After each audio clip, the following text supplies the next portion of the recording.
Pig and Wox. I did maybe slightly put the cat amongst the pigeons mini minor in the pre-show where I was saying I was a little bit worried about what their consistency was going to be like going into the finals, but they've already proven me wrong, let's face it. Yeah, solid game from these guys. I'm sure they would have liked to end a little bit better, but what they're happy with there is just making it to this end game and showing that they can really frag out. There's a few moments there as well, Levin, where we saw some sort of pre-edits coming through. I said in the back, it's absolutely vintage Malibuca, and it's nice to see them playing with this sort of freedom that they know they can play at. And for them, it's just about keeping on making these end games. This is what I was talking about, just these pre-edits coming through. No team can do anything against that when you have the prowess of Malibuca, Wox, and Ping. And I think it's just one of those teams that we expect to frag out in end games. It's just making it there, making it into those positions consistently. That's what's going to be most important for them. No, you gassed me up when you were saying that, because it's facts. That is just vintage Malibuca. We've seen him do this literally for years now in FNCS, right? Being a menace on mid-ground, it's always what he's going to do, but now he's got two top shooters with him in Ping and Wox. I think I want to see more of that from them, right? Like you said, just keep making it to those end games, keep being a menace, keep being, you know, ruthless on those walls. Yeah, their end games aren't always the cleanest, right? They might not, you know, get a bunch of wins playing that way, but they're going to get a bunch of elims. They're going to make it deep into games, and that's what counts sometimes when you're trying to compete for the title. I also really love watching Fortnite because in the end game, sometimes you see trios pop up and you see these names and you go, oh yeah, it's nice to see them again, because it's lovely to see Giras making it to the end game with his teammates Franek and Dinas. They were picking up eliminations left, right, and center, Levin. Yeah, it's funny you said. I always enjoy watching Fortnite. I hope so. You know? No, I just do it for the money. That was a joke. No, me too. Sometimes I'm like, Of course. That's all right. Sometimes. Look, decent. this trio, we highlighted them a bit at the start about, you know, talking about sort of the Osborne situation for them. They've been a very solid team at Canyon Crossing, right? And they are one of those teams. I think we get them every single major mini that are just a sleeper team with a really good game plan and a really good strategy. I think any zones that pull towards sort of the southwest, right? This zone was a bit of a foxy zone, so more central, right? But any zones that pull in central in the southwest area, I think you can expect to see this team in the end game. They have those zones figured out. Yeah, and a lot of that comes from Giras. I spoke about it when I was casting, that he actually coached his teammates previously. Now, of course, didn't, of course, qualify into Major 1 finals. Now he's actually playing with them this major, and you can sort of see that structure to their game. I was sort of looking back, and they were actually doing quite similar to what Queasy did when we broke down at the beginning of the show, sort of staying back in Storm. Really nicely done. Well, you know what we spoke about at the beginning of the show? We spoke about Vico, Veno, and Flixie dropping at Mars Meadows, but Levin, I can see the look on your face now because they didn't actually do what we were expecting them to do. Look, I told you, if they can pull off what they want to pull off, they might shock the world, right? And this is just the beginning of that. Who knows where it goes? I might know, but I'm not going to say. We're just going to have to wait and see where it goes from here. They started off with Outlaw Oasis. Landing here was a shock to everybody. Nobody was expecting it. And they just cleaned house, man. Yeah, I mean, if this is going to be what they're going to do now, I mean, they're going to go into it with a lot of confidence, right? It seems like Janus, experienced FNCS veterans, going down Osborne. That confidence is going to be so vital for them. Unfortunately, didn't really work out in the rest of the game. We saw a little bit of problems for them going into the end game, but I'm excited to see what they can do now because it seems like Mars Meadows isn't necessarily going to be their drop spot choice. Yeah, but like, if we theorize here, right? If they just land in a bunch of different places where teams are fighting off spawn and clean up those fights, like they're the best team in the world to do that, right? This could really work for them and be a cook of a strategy. No one is going to be expecting the Veno Inquisition. I can't wait to see where they're dropping next, boys. Observers, make sure that we've got the cameras fixed on those guys every single game, please. We have got to head into game number 2, though. So let's head back to Taco and Takata and find out where those boys are dropping. See, Levin's scaring me a little bit, Frankie. He's giving me a bit of concerns because he's like, okay, you know, Veno, Vico, Flixie, they landed at this new drop spot, Unexpected, Outlaw. They got the eliminations, but now it's going to be expected going into this next match. Are they just going to keep going through different POIs each game? Like, how do you plan out that? I got so many questions, Taco. And the other issue, too, is for the rest of the lobby, you can't even get too caught up in thinking about what Veno, Vico, and Flixie are doing because you got to focus on your own game plan. If match 1 didn't pan out in your favor, that's not to say that game 2 couldn't be yours for the taking. So a lot of these teams just going to keep their eyes on the prize, and that's getting off to a steady start here in day 1. Yeah, normally you think the surprises are kind of out of the way going into game 2, but we'll see if that's the matter because the match will start right now.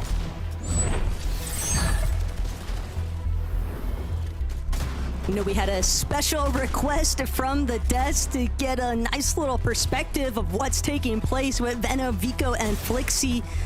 But like we just talked about, Takada, there are other teams looking to throw their names into the hat for that Blade of Champions, and building up a nice lead for day one, heading into day two, is always a huge benefit to the master plan. Kind of looking at the mini-map, okay, I see a few names at Outlaws, but is it as much as there was in the last match? We will be looking, though, at kind of the 50-50 drop that isn't gonna be a 50-50 per se, as maybe I might have ate my words, Taco, because shots are already being traded. Shots were traded, but Z-Andy is actually paying the price elsewhere. Mr. Savage, the deal, Reason, they're gonna be the first ones to touch down. Might be a short-lived victory, though, just on the other end of the Big Ben tunnel of a hollow. Too much pressure. Those are the tags that you have to land this early on. And now the advantage has been completely split into the Deals team's favor. Nam's going to be forced to bail out the opposite direction. But they are just so separated from each other. It's going to be so much easier now for Reason's team to just fully take over. Yeah, looking like a 2-0 so far, as we go back over to Vico, Veno, and Flixie. And it looks like they're going all over the place, Taco. Yeah, they've opted to go completely different. Lovely lane type of scene, so they might still be looking to try and push a little bit south. Those teams that they know are going to be contesting each other early on. The fact of the matter is, though, if I'm Teeny especially, I am looking at Veno and Raz and just thinking to myself, these guys really stole my whole flow, bar for bar. Want to be me so bad right now. But Veno, Vico, and Flixie, they're definitely the sort to carve their own identity with this kind of strategy, Takada. And it seems like Whiffy Wharf is on the mind, but does the other team that's already inbound at Whiffy even know of what's about to take place? Veno touching down first, getting ahead of the rest of his team. Peter Bohr trying to do what he can, create some space. Zangi and Zara, they're gonna have to be quick on their feet though if they want to catch up. And Peter just exclusively on the run right now. He does not want anything to do with Veno. He wants the reinforcements before taking up this fight. And Veno, this is what makes him so clever. A cut above the rest, just constantly keeping tabs. He spots two players. I know there's one still lurking. I'm not going to overexpose myself. Veno's looking fast. I like the way it's looking right now. They clearly prepared to take these fights. Zara's already gonna get cracked. This isn't even their original drop spot, but they're just going from drop to drop, taking fights. It's all over the map, and as good as fighters as they are, if they're able to consistently close these out, this is going to be the first time well, it is literally the first time we've ever witnessed a playstyle like this. I'm trying to think overall, not only in the major finals, especially on purpose. Tina and Misha, who really kickstarted the whole ordeal a while back, but even still, in trios, Flixie might be on the receiving end of trouble, though. Vico, Veno, they're just too quick with it. Zara claimed. That's one elimination in tow. 2 left to go. You know this is their search strategy, and Vico just immediately jumps in, but Vico, for a moment, thought we'd have to worry, but it's Vico that we're talking about after all. That's his next elimination in sight. Clean trio wipe here at Whiffy Wharf, and it's that time to elimination. Veno, Vico, and Flixie get it done so fast. Now it's about what's next, though. Have they really prepared the rotates from all of these different drop spots? How are they going to play out those mid games, switching it up every time? We'll see how it goes. As right now, Giras, Franek, Dynas trying to see if they can at least get a bit of tags here on Hellfire, Scrapped, and Trip. Not too much aggression, but kind of just shots back and forth. It's quite literally an uphill battle, though, for Tripper, and it's what it's felt like this entire season so far. Tripper is not willing to be a bystander, though. Probably just happy to be a participant for the Major 2 finals. So they're definitely going to want to try and win out at that last exchange. Focus, Janus, and for Strokey, they have certainly won Outlaw Oasis when you see 3 elims on Focus, but F9, Moneymaker, Faded, they might be making an introduction that is not accounted for. Reason said, I'm not letting you go untouched here as Noms gets taken out. They already got that initial pick to start off game 2 here, now picking up Noms. Just 1 player left in the trio, but you kind of want to insert, you know, the dominance, especially after getting the pick early on. You don't want to let them freely roam, kind of like they did in game 1, and find themselves at another trio. You know, to be the ones to kind of put an end to it, as it looks like Savage is gonna kind of continue making his way. As they might even be able to use this chase as a rotate in a sense as well, if they want to go kind of that east side on congested route. A lot less trios contested around there though, so there is going to be less action and most likely not as much Storm playing. But you got to think, you know, is Queasy, Swizzy, Merstash going to be waiting for them if they take that route? A lot of things to consider here. There's just no reason not to follow Twy, though, because even if he manages to get a little bit of distance from Reason's trio, they're right by Mass Meadows. The black market is right there, so Savage's team will have no issues replenishing any heals that they might lose along the way. They're definitely willing to commit, spending a little bit of time inside of the Storm. Sky Scroll and Eyedrop. This is a team, though, that's been relatively quiet throughout match number 1. And it's also a team where Eyedrop specifically is looking to beat the finals allegation stigma. He wants to prove that he's got what it takes for that top-tier placement. Hey, Mini believes in it. I believe in it, too. For Vanya, Marius, and Pixie. This is a trio that has been kind of dominating Flooded Frogs throughout the season. In the divisional cups, playing incredibly consistent as well. And it should be no different here in the major finals. They've got their plan routed out, and they know what they need to do to get themselves to the late game. But right now, the step is kind of just taking shots, doing damage. I don't think they're going to take any risks here. Looking at the amount of heals and goodies that were at the top of that stairwell. Faded for 9, Moneymaker, though, they finally got what they were after. It was a fight with Strokey's team, but Janus seemingly has the advantage. The Strokey down in the low ground. Janus getting a nice pop shot onto Faded from above. That's going to be green light to go. Knows that he's cracked, but they're still willing to just wait it out. There's not many places left to run when you are inside of Sakura Stadium, so they're willing to just stick to the high ground. Don't take any unnecessary risk. Focus for Strokey, Janus. They want to close this one out, though. You can definitely tell that they are aching to be more involved, but they're also aware of the fact that F9 and Moneymaker, they're just running low on materials. It seemed like could be part of the reason why they're so hesitant to actually push forward. Vico, Veno, and Flixie, they're also looking to gather their resources just from raw fighting strategy.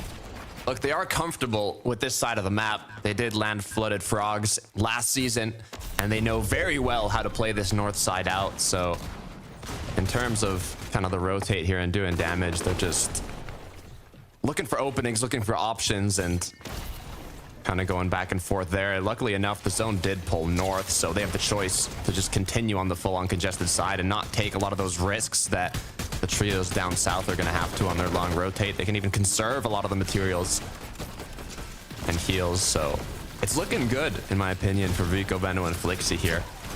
As long as they don't do anything too risky.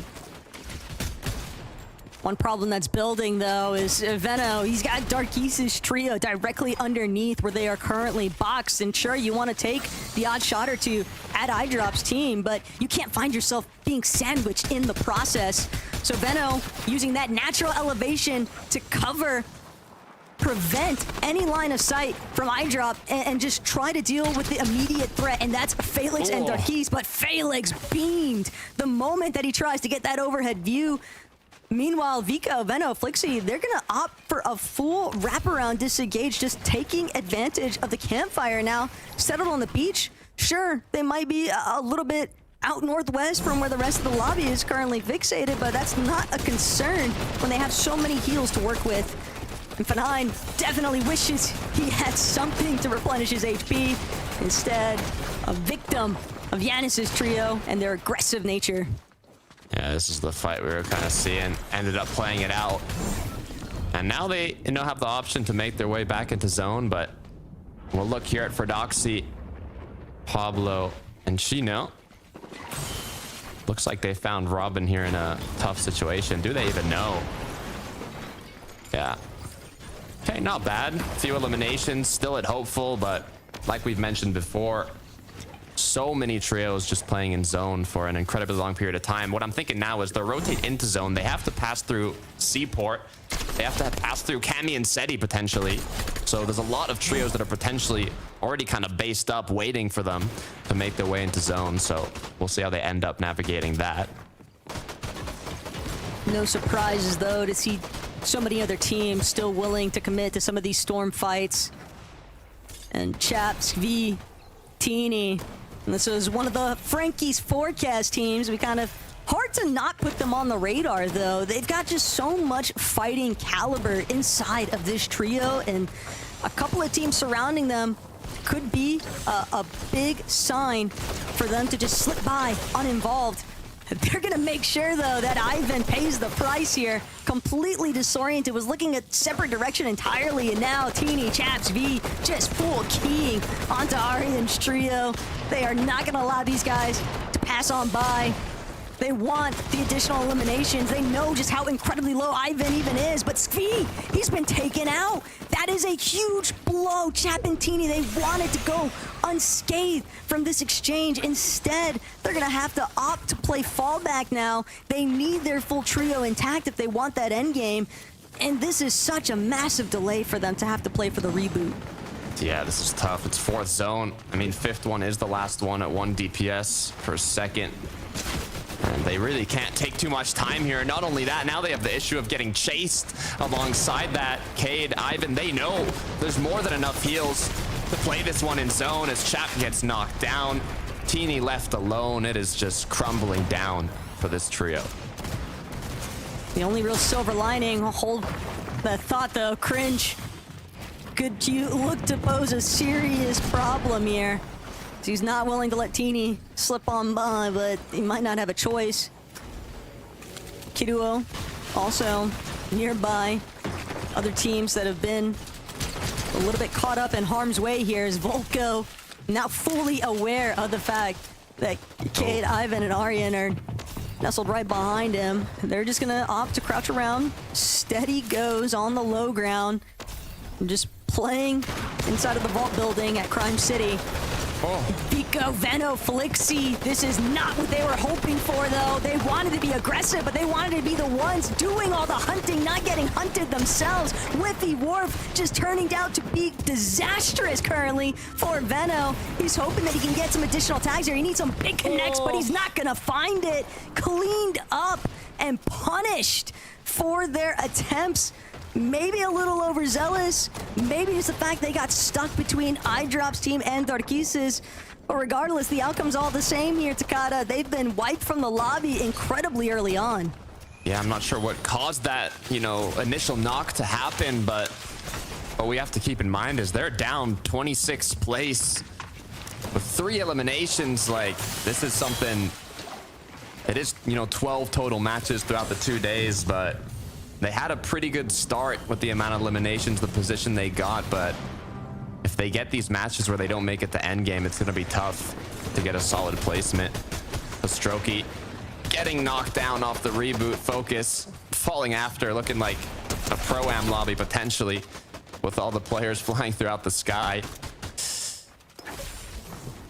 But this strategy is what really boded so well for iDrop's team in the last major, at least throughout the divisional weeks. And Scroll, he'll keep things rolling. Already has been eliminated. 5 eliminations in total, though, so you have to anticipate that iDrop's team is definitely massively benefiting as far as their surge damage goes. But I think more importantly still, it's the third-party nature. They were notorious for it all throughout Major 1 and the last season. So to see them being able to replicate some of those methods of success here, that's going to be a huge momentum swing in their favor. But now they need to translate this early success into a nice late game finish. Yeah, I mean, they got 4th place last match, ended 6th overall on the leaderboard. They only had 3 eliminations. Now they already have more than what they had after they finished the last match, so they're set up for success. What they don't need to do now is keep taking these fights in zone. I think it's kind of time to start rotating. Time to start being careful, but Scroll 200 to 0 in half a second. And this is an opening for Giraz, Frantic, and Dynus to continue pushing on through. Real thorn in the side right now for iDrop's team. That is the last thing that they would have expected, is to just be trailed. It's unfortunate for Scroll, but sometimes you gotta be willing to throw up those builds behind you, just not quick enough with it. Definitely a very unfortunate outcome. Kuo on the opposite end of that one, though. Big knock. Big cleanups, massive eliminations that are just going to permit them to stick around in Storm one moment longer. Look, Malabuka and Walks have been looking insanely consistent. We talked about them kind of not having the best performance in the play-ins, you know, to match their expectations, and in Week 5, the Divisional Cup Finals, but even throughout the day, they made it to the late game in the first match. They got a good amount of eliminations. They're looking incredibly set up to do that once again in this second game, and Major Finals all about consistency, so I'm liking what we're seeing so far. I like to take that Div Week 5 Finals with a grain of salt, because also have to remember that was when Veno's team decided we're going to be landing Lone Wolf Lair as well, and then it definitely posed a couple of issues for Malabuka's team in terms of how they wanted to handle that. So the outcome here in the Major 2 Finals weekend is all that they are intent on focusing for. They're even all boot camping in Germany. They're building up that, I think, synergy as a team, and it could net a really positive end result. But like you already know, Takada, you never want to get too far ahead of yourself. You never want to start to daydream about being in that winning position, because you've got to focus on the here and now. Gotta lock in, just like Thomas HD with his drum gun, literally doubling the damage from every other player in the group stage that also have the drum gun in their, you know, rightful group. Thomas HD had 6,000 damage just with the drum gun in his group to qualify him. And, you know, their placements, we talked about consistency, Camiseti, Kari being the most consistent trio. Is, you know, they played all the divisional cups together. Thomas with Upland Panzer played the last 3 together. They got 6th, 3rd, 5th. I mean, you don't get much more consistent than that. So hopefully we'll see the same kind of trend player out here in the Major Finals. Have to feel a little bit, though, for Panzer and Uppel exclusively, because everybody knows about Thomas and his placement history. But for Panzer and Uppel, they both had relatively solid success. I mean, we're talking about 8th place finish with Panzer's team in the last major. We saw Uppel with 6th place, I believe. And there's so much pressure on them now that they've teamed up with Thomas to go that extra mile to overlap where they were before. Yeah, what I love about, you know, Uppel and Panzer too is if you compare to their, you know, Thomas's previous teammates, Uppel and Panzer have a 41% higher damage ratio compared to his previous teammates. So they are, you know, putting in the work alongside Thomas to finish off those tags, get those extra eliminations, and, you know, it's showing in how well they've been playing. But for Noah, Lex, and Shark being 43 below, on the congested side of zone, so many players around you, it is just not the position you want to be in, Taco. They're so smushed between their floor layer and just all the teams that are at the bottom of this cliff face. No, Riley wants to get the party started. Issue is everybody underneath just scrambling to get out of dodge. They're not willing to stick around. Pink knows the team above us, they are massively desperate. We don't need to do anything. We'll just tackle the team that's one layer underneath us instead. Noah, Riley, Trueleg, Shark, they don't have any time to waste though. They're gonna jump right in, but Pink makes sure that they pay the ultimate price here. Couple of eliminations going big time, but Kyoto, he's gotta focus on reviving Nebs. Cringe and Volko still desperate for that damage, and they find Pink throughout all of it. So now Kyoto, he won't be able to stick around. He won't be able to revive Nebs. He's gotta keep moving forward. He has Surge and plenty of it. He's got material also to Kata, but what he doesn't have is his teammates. It's gonna be a tough run. And for Swizzy, Queasy, and Murstache, coming from winning the first game to now being 143 below, down to 49.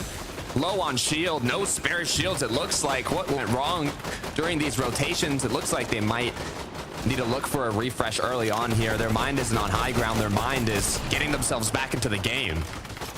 It's looking like a dominoes effect, potentially. The damage that Veno's team caused landing so northwards of the map caused teams to kind of hesitate, kind of stick around, but Murstache makes it happen, puts his team above Big Elim when they needed it most.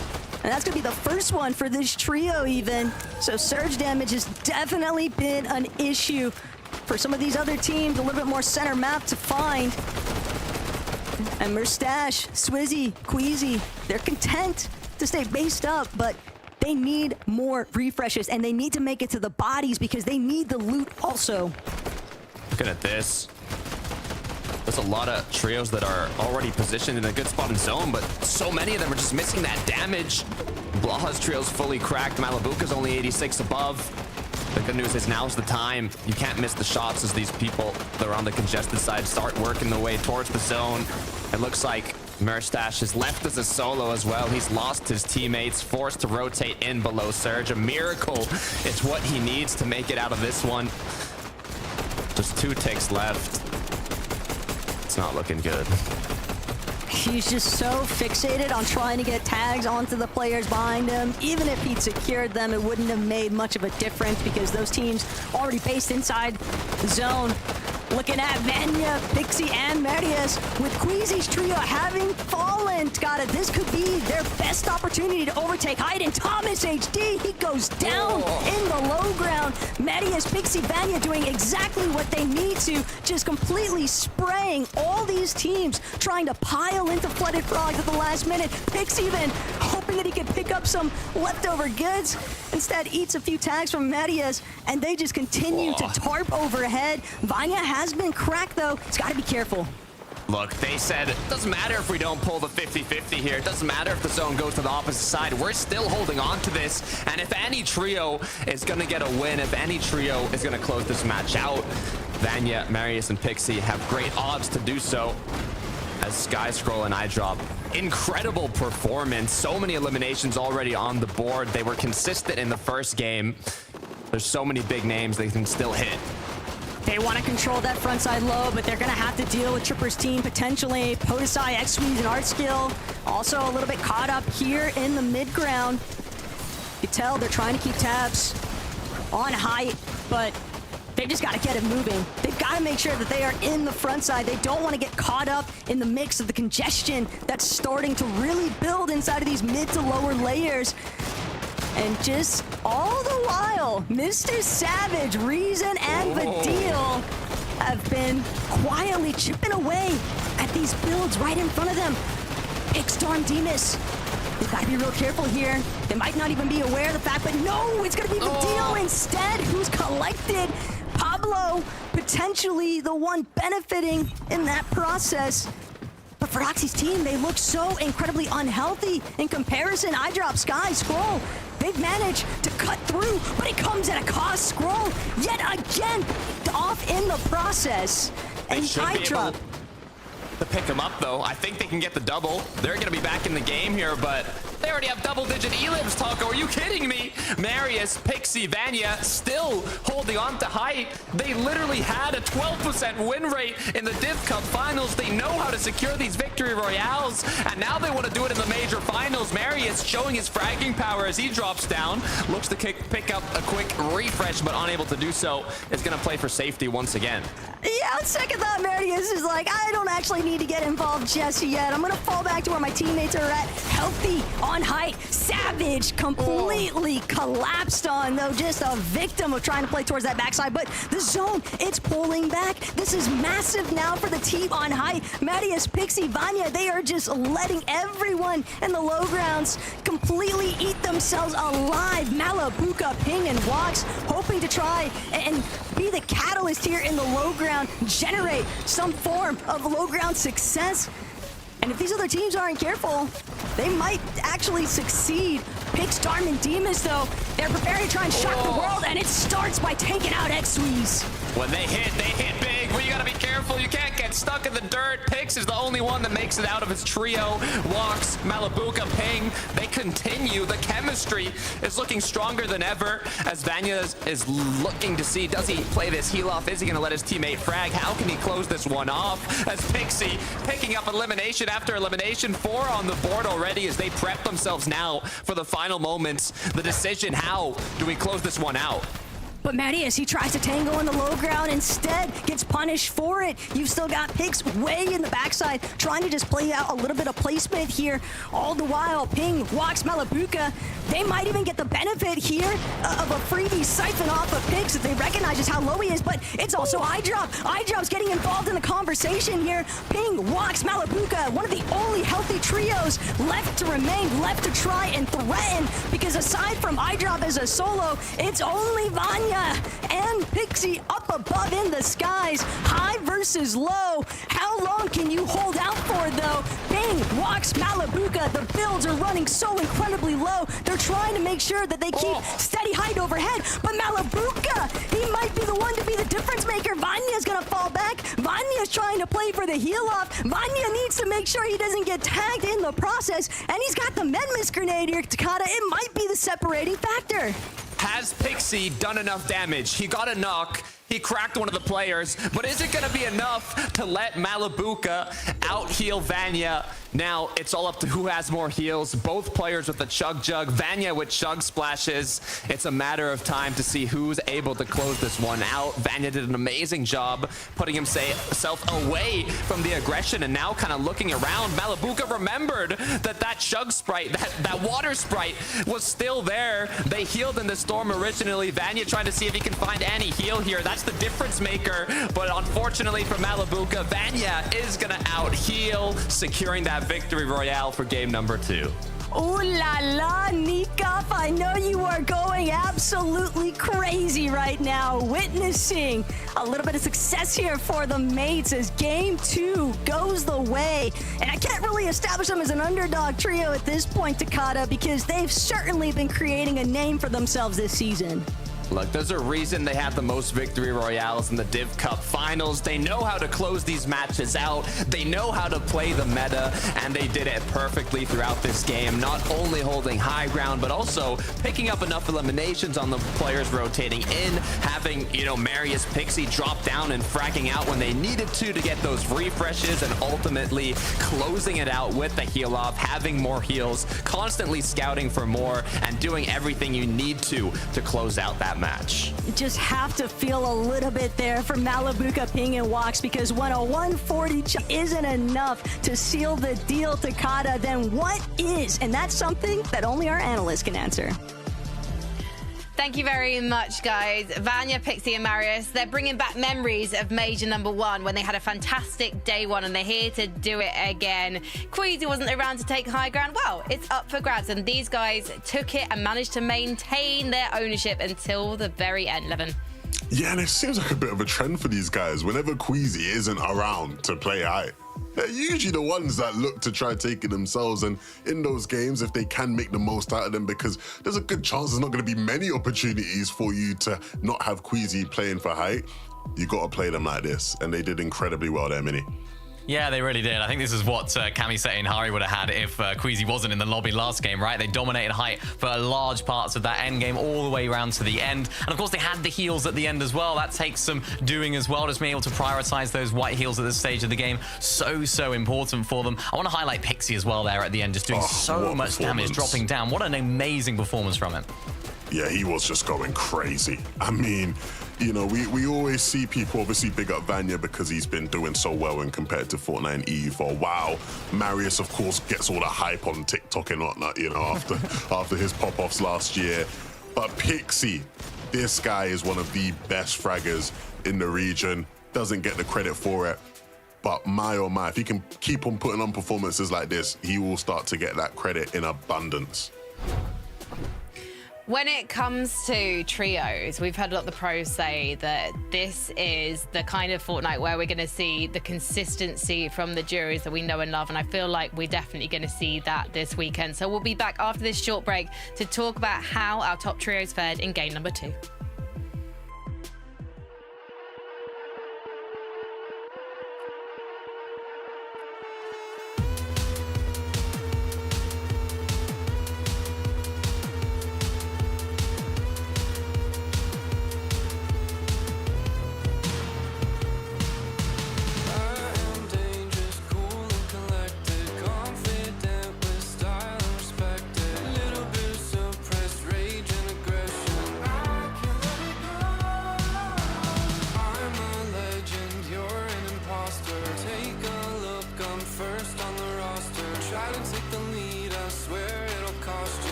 Game number 2 in our Major 2 Grand Finals. And let's talk about where our other trios came, because it was another hotly contested endgame, ending with a very dramatic heat-off. But first of all, actually, I want to talk about who came in third, because iDrop is one of the players, and the trio, I should say, Midi, that you mentioned in the pre-show as potentially booking themselves a spot in the Global Championships in Lyon today, or this weekend, I should say. And it seems like your confidence is paying off, Miniminer. Yeah, looking pretty good so far. First place, can't get much better than that. And even that end game I was watching, I was thinking, oh, yeah, it's looking pretty good now. And then, of course, Vanya's team ended up winning, so Levin's also going to be very happy. But looking good, though. Overall, iDrop's Sky and Scroll, they're a team that we know can play endgames very well. We know we broke down this last major as well about how good they are at playing all different facets of the game, low, mid, and high, so they have all that in their locker. And it seems like everything seems to be coming together right now for them. Just the way they're able to play Storm Surge that we broke down at the beginning of today. And I mean, that endgame from these guys, absolutely unreal. The way that iDrop was able to survive for so long was great. And just the amount of eliminations, Levin, that they were able to get was just so good for them. Yeah, so much firepower in this team. I mean, look, myself and many other people in the community sort of felt like this team's honeymoon period had ended, you know, at the end of last season. What a great time to reignite the passion. I mean, if this is the time for that fire to come back, I mean, there's no better time for it than here in the finals. iDrop stepping into the role and getting those frags as well is huge for them, right? Because I think when you think of firepower in this team, your mind first of all goes to Sky and Scroll, but he can contribute as well. And, you know, you're right. This team has the right setup. I mean, we know these three are good players. It's just about, again, delivering game after game. We're only in the second game. There's so many more matches to be played. Can they keep up this momentum? I sure hope so. Meanwhile, Malibuca, Vox, and Pink, they are keeping up the momentum that they found in game number 111. What a performance by Malibuca. It really came down to the wire with this one. I thought this was going to be like instant karma for me, because like in the game before, I was like, yeah, like the way they play might not lead to the wins, but they're going to get lots of good games and high eliminations, and they just always came out and won straight away, which would have been funny. So thank you, Vanya, for saving me on that front. Regardless, though, this is what they do, right? And you know, it's funny to me, like I say, because a lot of people, I think, weren't too high on these guys coming in. Like, not as high as you would be, considering their team that came second. Again, it wasn't a diss to them when I said, like, they're the boring team at the start, right? It's not like they're boring to watch. They're thrilling to watch. It's just, you know, they're the team that's already fought in a good spot. It's almost too easy to say that they're going to do well, right?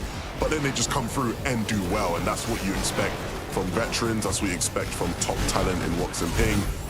I want to see it continue game after game now. Yeah, to be honest, the way they played this game, it would be a win more often than not, right? In maybe 8 out of the 10 games, you'd probably win that game. The team on Hype wouldn't have, I think Vanya had like, what, 2 of those med miss. He had another chug, it splashes. Like, it was just an absolute madness that he had up there in terms of heals. So I think the way they played that game was absolutely perfect. They're just going to keep getting there. They're just going to keep getting to that stage, and sat in second place right now, looking really good and showing us what they can do, which they haven't necessarily shown us what they can do in the last few weeks. Do you have any concerns, though, Mini Minor, about this trio, despite what they've had so far? I think the only way that I would be a little bit concerned is the fact they are already qualified to globals, so they might take a bit of a back seat, as Levin mentioned at the beginning of the show. You know, Malibuca's had that, of course, previously. I think last year it was Malibuca and Mustache winning, and then the next major they got like 6th, so it wasn't like an amazing sort of comeback of form for them. I don't expect them to drop all the way down, though. I think they're going to keep up what they're doing. Well, it was an interesting game number 2, especially as we saw some of our big name trios, Veno's trio and Queasy's trio in particular, go down in the mid game. So let's see if they can pick themselves back up again and give us the game 3 we deserve as we head back to Takata and Tax. One thing's for sure, everybody is going to be on super high alert because of what Vika, Veno, and Flixie have done throughout the course of the first 2 matches, Takata. But we are approaching the halfway point of day 1, match 3, nearly underway, and I'm excited to get into it. No, I'm just as excited. It's like a mini game, right? Where's Vico and Flixie gonna land? You know, are they gonna end on Frodoxy's team? Are they gonna just keep going back and forth? Are they gonna do a new spot every time? All I know is that the battle bus is ready, the engine started up, so let's get right into game number 3. Surely they pay Frodoxy's team a visit at least once. Come on. I don't care if it's today. It's gotta be sometime though between today and tomorrow, or I'm just gonna be shell-shocked. Because Mass Meadows is really where all of this started. Queasy having, I think, a little bit of influence over this outcome currently too for the map, is because he was the one that actually coached Frodoxy's team throughout the Last Chance qualifiers, just paying back a huge favor from the previous season, and Frodoxy having taken the time to help out Queasy and Thomas when they were teamed up, doing a little bit of off-spawn practice. But that's neither here nor there. I can't get too caught up in the past because right now, Mr. Savage, Badil, and Reason, they've got a whole mess to deal with at Big Ben Tunnel as is expected. Chap, Tayson, everybody kind of just trying to find their footing. Svi overhead. Might only be there's seconds before they clash, and Tayson just trying to keep himself protected, just trying to make sure he's united with Chicho and Atris. Doesn't want any unexpected blows early on. Yeah, we haven't seen too much of this kind of fight conclude early on. Normally both trios have been making it out. In terms of Vico, Veno, Flixie though, I'm hoping it's not just Vico. Okay, all three of them are good. It looks like they're kind of playing more of the split route, and then from the split, you know, third party, whichever team is fighting it out. But looks like they're back closer to Outlaw once again, but haven't started their third party yet. Yet being the key word here, because we know that they love to get scrappy. They've already done so in the past two lobbies. They were able to open up with huge three-piece eliminations successfully in each of those lobbies. But you want to keep that ball rolling, and considering that they had an early spill in the last match, Takada, that's the last thing that they want to repeat. And Flixie, if he's not careful, just one receiving end too many of those warning shots. Focus Yanis for Strokey. They are closing in. It's like 1, 4, 5 trios here, Taco. This Too is many trios. a whole cluster. They talked about clusters, you know, trying to find areas where you have a good opportunity to kind of take shots at each other, but this is like a whole party, and I don't think these players want to take that on so quickly into this match. So although Focus is Strokey and Yanis got some good tags onto Vico, Veno, and Flixie, they're not going to continue pushing through. They saw the danger that entails. Just would have been a self-sabotage if they actually kept trying to pressure Veno, Vico, Flixie. From the approach that they're making, they could tell way too many teams in the distance, just like we knew. A little bit less flooded, though, at Flooded Frogs. Venya, Marius, Pixie, trying to make quick work of their off-spawn, just building up their loop path, and wanting to see if they can be a reoccurring theme to find those Victor Royales in this Major 2 finals. Going back into Vico, Veno, Flixie in Crime City. Looks like they're going to be opening up the vault here. I'm trying to see, yeah, it's Chap that doesn't want to let that one slide too easily. They know that they were going up against Tayson at the drop spot. You want to go to areas where there already is a trio fighting to be kind of that third one in there, but Vico's going to get cracked. Just one shot away from getting knocked down. Flixie makes it into the vault, and that was a close one, but Chap still does not want to let that one slide. Just because you're in the vault, though, doesn't mean that you're actually going to be able to make it out. And Vico, he's relatively hurt. But sure, Veno, Flixie, Vico, they might have the benefit for the time being of controlling the vault, but they might actually just find themselves trapped unless Faded, Moneymaker, and F9 have something to say about it. They could potentially indirectly force Chapsky and Teeny away from this location inside of Front City's vault, but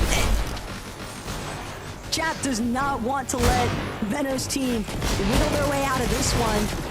Even if there's pressure spilling in from elsewhere, they are determined to stick around and see that they can get some damage done onto Veno's team, if not successfully eliminating them.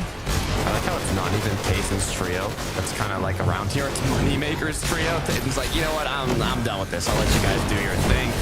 I'm going to continue on with my route. And it looks like it's also how they let Vico, Veno, and Flixie make it out of the vault. Decided, you know, you can only wait so long. No, they're trying to be so careful. They know this is too good to be true, if it usually is. In that scenario, is Vico. A couple of shots being fired. F9, Moneymaker, Faded. They want to close in. Issues definitely continuing to build, though. Now checking in with Magic Mosses, Darn Pigs, Demas. They love utilizing the black market at Magic Mosses, but it could potentially come at a price they're not willing to pay just yet. recognizing that Cringe, Volko, Kiddo a little bit faster to punch. Yeah, I mean, I've talked about it before. They tend to get like these really big games or kind of mid games, right? Got 27 game 1, 4th game 2. So we'll see if Demon Storm and Fix can kind of figure out what's going wrong. But the leaders of the pack, Michael reminded with the space, I drop Sky and Scroll. Getting a bit of that fire once again, like Levin was alluding to, but you know, in this part of the game, they're not taking those risks. They're just taking shots where they see them. And I don't think we'll kind of see them get into an engagement here.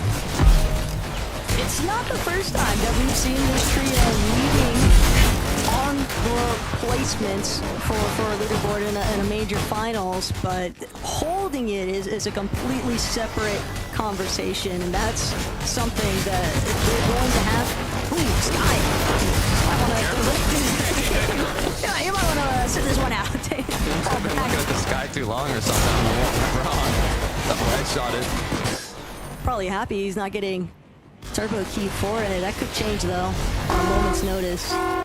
All of these teams in their surge bases, it's almost like a facade of a safety net, because you would think that teams wouldn't be willing to get up close and personal, but when you get massive tags like that, it's almost impossible to not want to get more directly involved. It's Vico, Veno, Flixie, Crime City.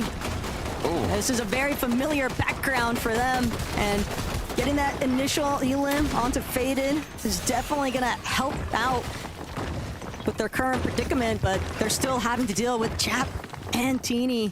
Svi revisiting Fnatic Moneymaker, also trying to make sure that they can play for a little bit of backup.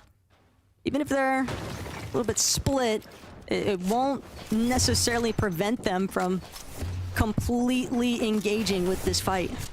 I mean, the good news is they do have that black market close by. They have the option to kind of get some heals, but in the meantime, you don't want to like fully take these fights. They got the knock, but with a trio and a duo in the surrounding area, you know, not too worth it. But Teeny, Chap, and Skibidi might want to capitalize on that now that they're left alone. Levin was talking about this. Queasy, Swizzy, and Merstash, they have this kind of mountain they like to play on a little south of Seaport, and a perfect pull to continue there. It opens up the option to kind of, you know, take shots at all the trios that have to rotate through the south side of the map, even a little southeast.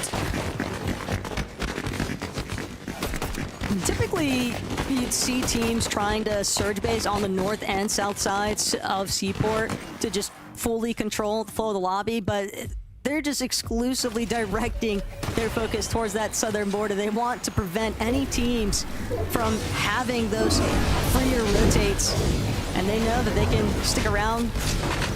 Got fishing options if need be.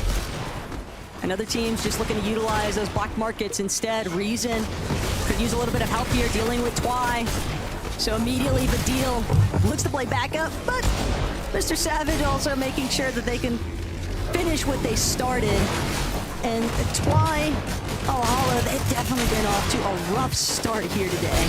It's like a constant hunt, right? It's like Mr. Savage, Badil, and Reason, you know, they didn't want to be contested, but when they were, they're like, okay, we're going to fight. It doesn't matter if we don't do it in the early game. We're going to fight you. And it's clearly going their way. Even if they end up picking their eliminations a little later on, I mean, they still get the job done.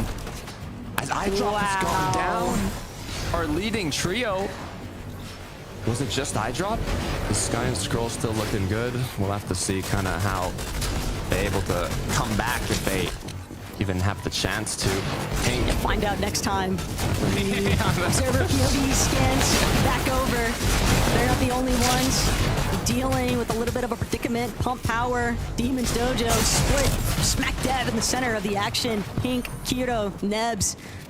And Pink, he's got a lot of faith in his teammates. Kiro, distinctly, the fact that Pink would put him in such high regard and just constantly gassing up his trio mate, that's a lot of confidence to instill, and could go a long ways for them here dealing with Volko, Kiddo, Cringe. Volko trying to see if he can get something started. Cringe, crouching, lurking, just waiting for Nebs to overpeak for a moment. He might even be able to approach from a blind line of sight. Nebs isn't careful, but Pink, he's gonna be the real one under duress here. Pink forced to drop immediately, but Cringe, Volko, they weren't able to finish him off. And that's gonna allow Pink a moment to just reunite with the rest of his team. Pink had a rough start to 2025. It would be nice to see him, have a great performance here in the major finals. They're already doing a decent job in 7th place, so all they have to do is kind of hold on in these early to mid games and keep getting to those lates.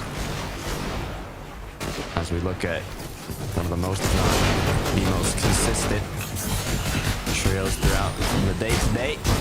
Malabuka, Pink, Lox, Levin mentioned it. I mean, they're already qualified for the Global Championship alongside Vico, Veno, and Flixi, but they are still showing why they ended up qualifying in just the first major of the year. Hey, Lone Wolf might not have a black market, but it does have a vault and plenty of resources to kind of build off of. That is for sure the intention behind Malabuka's team.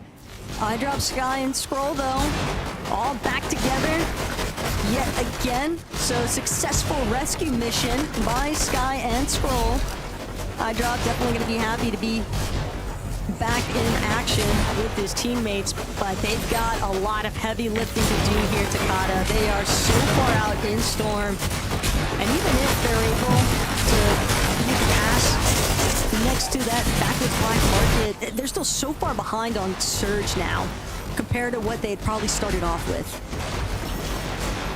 I got faith though. I mean, starting off so strong with matches that big gives you a good kind of motivation boost moving into the next one. It's a good bit of confidence if you have to take those fights. A Sangold actually just got knocked in front of them to Storm. If they have the right timing, they might be able to make something happen. Kami said it looked so good starting off the day. They were pulling all the zones, but in game 2, they weren't quite able to put on the performance that they would have wanted to. So hopefully now they can kind of fix up their mistakes. You will never be able to convince me that Seti, Kami, and Hari aren't a leading favorite, though, when they are uncontested and in a competitive meta that prioritizing dealing with these surge bases. These guys are potent as ever. And Kami, he's just going to focus up on making sure that they've got more than enough mats, more than enough materials to work with for wherever they decide to rotate next. Hardy and Seti holding the teams on island at bay. Akira, spot of trouble here. He's got pressure coming in from the team outside of the surge base on the island, but he's also got to deal with the team directly fighting. And big elimination onto Volko, Cringe, and Kilo. Nowhere left to run. Fortunately for him, the Shogun paying a huge part. Karamo should be able to utilize a double revive, but the Shogun getting involved, that's gotta be a tick for the Aussie Antics bingo board, right? Shogun 1v3 would be crazy. Continue forward. We can see the replay how this kicked off though. A huge shot onto Cringe kind of gave them that upper hand in the fight. But Vico, Veno, Flixi once again battling it out. Vico has been eliminated. Flixi falls shortly after, and now it's all up to Veno as he goes down. 26th place once again, matching their placement from last match. This is not what you want to see from a trio that's already qualified to the Global Championship. But what's crazy is that this started off in Crime City, and now Chaptini, they actually chased out Veno's trio all the way to the likes of Lone Wolf Lair, and it might just pay the ultimate price here because Duel, Sandguild, they are clearly on the hunt for a little bit of additional surge damage, if not just getting that siphon in the first place. But Duel just not healthy enough to match it. Teeny finds the shots. Able to switch out that infiltrator now for a sentinel pump, and that is already a massive win for Chapentini, as now they leave Lone Wolf with 7 eliminations, but they want to bring speed back into this. Yeah, they'll be able to. It exactly that. I mean, they cleaned up that fight at the same time, basically. As you can see, they not only finished up the previous one quickly, but this is huge for Chaptini and Skavit. They're looking like they're in a kind of rough spot to play out this tournament, but they're making the best out of it. And it looks like Nom's out.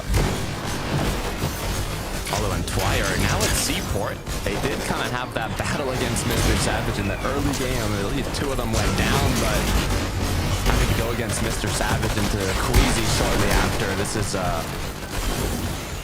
not really the position you want to be in. This is exactly what Queasy's team is after. They opt to stick around so often inside the Storm because they know we can play the dead side rotates, we can play the wraparound angles, and we can also look to punish teams that are playing for the reboot inside the Storm. Twy, Noms, just more bodies being added to the count here. The Swizzy, Merstash, and Queasy will now have the luxury of picking which direction they head next because Avahalo has been capitalized on. Queasy will need the double revive, but no real pressure for concern just yet. iDrop, Sky, and Scroll, they're back in the game. They had a rough start, though, after iDrop ended up getting knocked, and now, as iDrop's gotten eliminated, Sky and Scroll, or at least, are able to pick up a couple knocks, and alongside that, some eliminations as well. But they gotta be careful. Sky's already fully cracked. Scroll has to try and finish focus off. There's more trios in the surrounding area. They're dead center of zone. All eyes are going to be on them. They have to finish this up quickly, but as Sky gets knocked, Scroll's left alone. It's going to be impossible to bring them back in the game. This is not an ideal situation for the #1 trio in the lobby right now. One step forward, two steps back. They might have been able to get the reboot off onto iDrop, but you don't get to pick and choose your fights after that.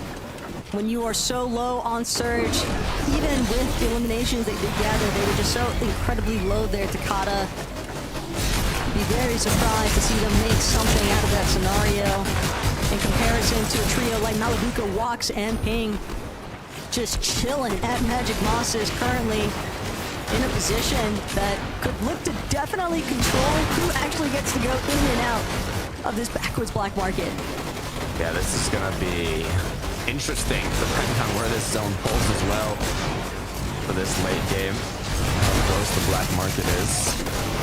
It's interesting how many trios are still, outside the zone despite getting closer and closer to that 7th zone where storm damage is 5 ticks per second.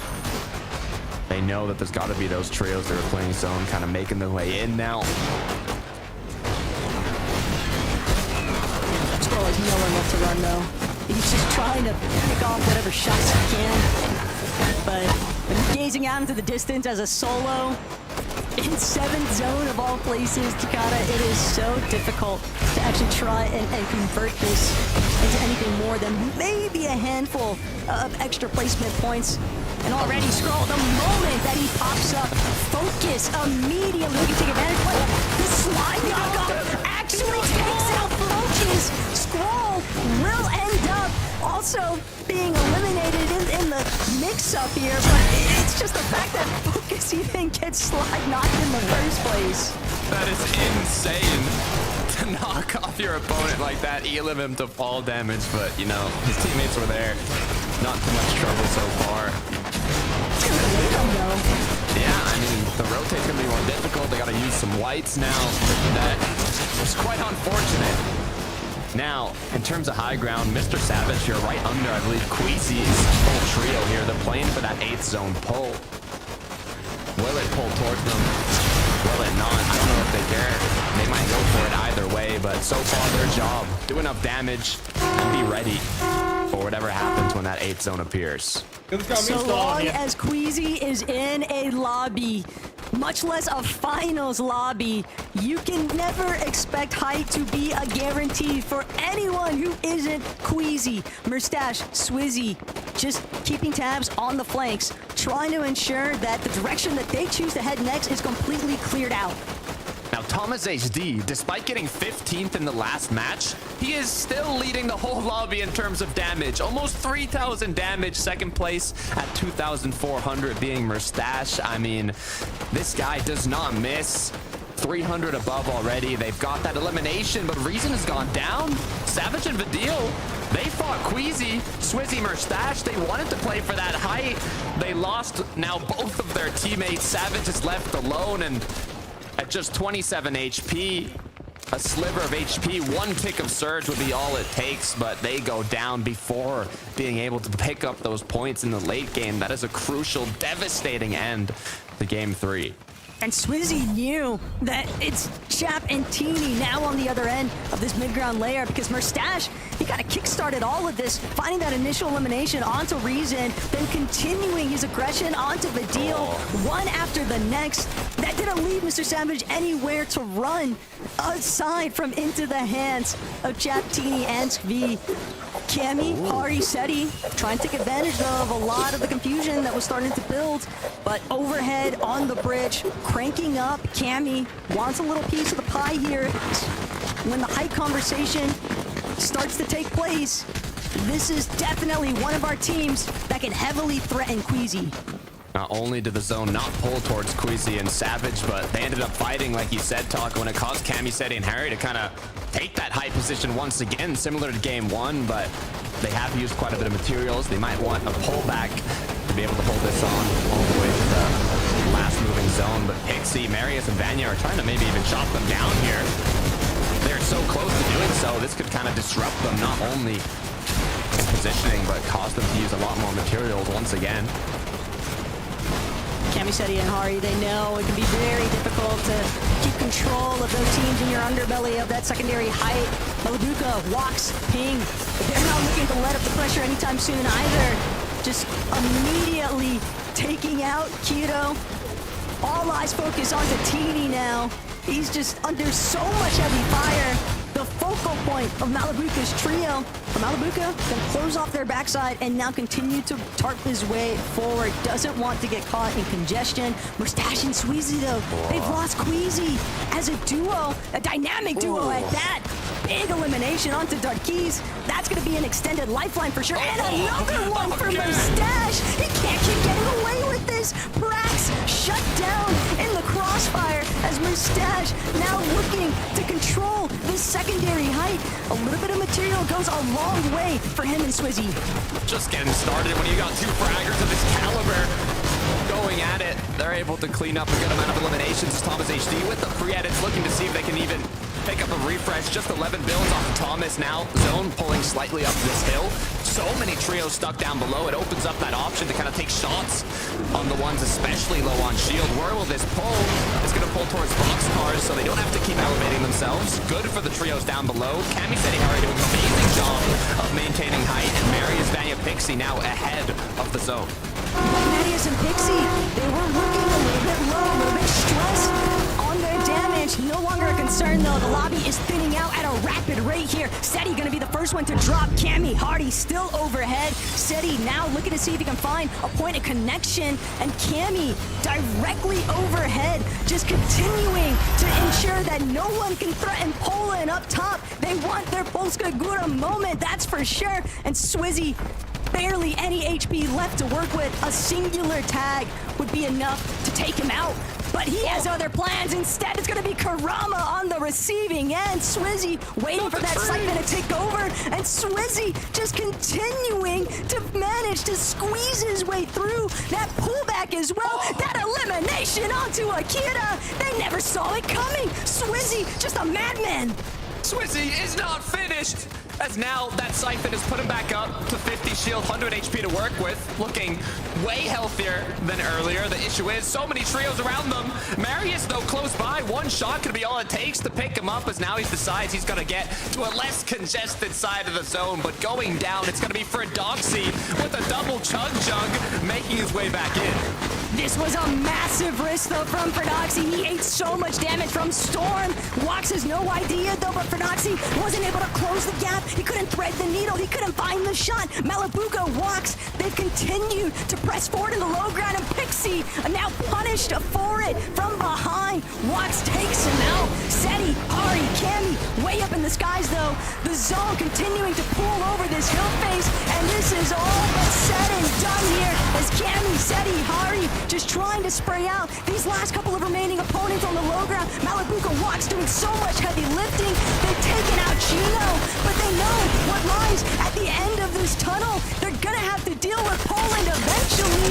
And Seti, Hari, Cammy, they don't want to let this opportunity slip by. They know exactly what they've got in their favor, and they are taking full positional advantage here. Seti closing in, Vanya cleaned up amongst the mess, and Rox hoping that he can get some form of a heal off in tow. Still 5 splashes though for Cammy.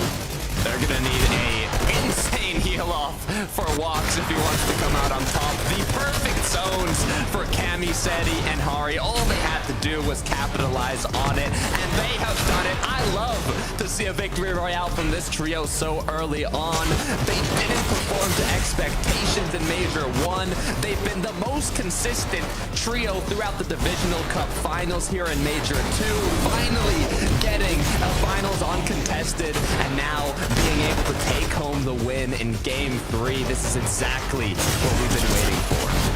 And a statement game as well from Cammy, Seti, and Hari. They had been building for it all throughout the course of this endgame, just steadily keeping full control, suppressing the low ground layers, suppressing the mid ground layers, not allowing anybody to actually try and threaten their position. And they still had the heals if they needed them, Takada. And it was just a matter of time though before Wox had to surface a clean victory royale at that for Poland. But what do Frankie, Levin, and Mini have to say? I think I need to ask a quick question, actually. Mini Minor, what day of the Grand Finals is it? 1. I thought it was day 2 because Cammy, Seti, and Hari, they're showing up. What's going on, Mini Minor? Well, that's been great. I mean, it was a very similar game to what we saw in game number 1 in terms of where the zone pull, right? They had that high ground early on. They took it in that sort of 8th zone. This time, though, worked out much better for them. I think a key element, we talked about it after the last game, Queasy wasn't in the lobby, right? They were wounded. They were down to just a duo and then ultimately a solo. So they just had that freedom to play how they wanted to play up on high. Really nice to see them actually picking up a win as well. And I thought they weren't going to get it right there at the end because of the way that zone pulled, but nice to see them getting it done. I mean, yeah, summed up pretty perfectly. That's amazing. Look, I said at the start of the day, you know, Seti was putting at that watch, and it is that time. You know, they get that win. I think the big thing for these guys, right, is like, we know uncontested they're going to be good. They're going to get a couple wins here and there. I think a lot of people are going to ask the question of who they have enough names to keep up with, you know, the likes of Malabuka and whatnot, who are obviously going to be way up there in the standings. And I guess now the other thing that these guys have to start factoring in is, you know, is a team like Veno and them going to start maybe landing near them and giving them problems? Because when they are in these end games, they do this, right? You know, they can play low. We know that. We've seen that. But they also can play high ground incredibly well in these lobbies as well. So really impressed by these guys so far. Yeah, it's nice to see them win because I remember last Globals last year, Cammy and Seti actually won a game in that Globals. And the stat that I mentioned and I was given was that that was the first game in the entire of all the majors, Major 1, 2, 3, and of course the Globals, where they actually picked up a victory royale. So it's nice to see them actually winning, and thinking back, it's kind of like, yeah, they don't actually win that many games when it comes to the finals. Shows how troublesome they've been in these sort of past few finals. But it's nice to see them doing it here, and maybe this is their time. Maybe it could be their time. I mean, it was their time in 2022. Why not do a repeat in 2025? We're going to take a short break, but when we come back, we'll be talking all about game number 3.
Stop.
first 3 games have truly delivered.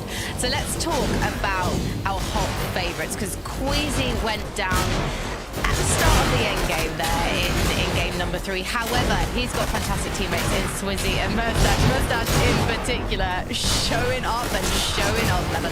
Yeah, I mean, this is why it's Queasy. You want to be playing with 2 of the best fraggers in the world, because in games where you might not be able to put on the IGL in Masterclass, you know they're going to bail you out with their fragging ability. And I mean, again, you know, in this game, it was a spectacular game in terms of just the final finish and everything.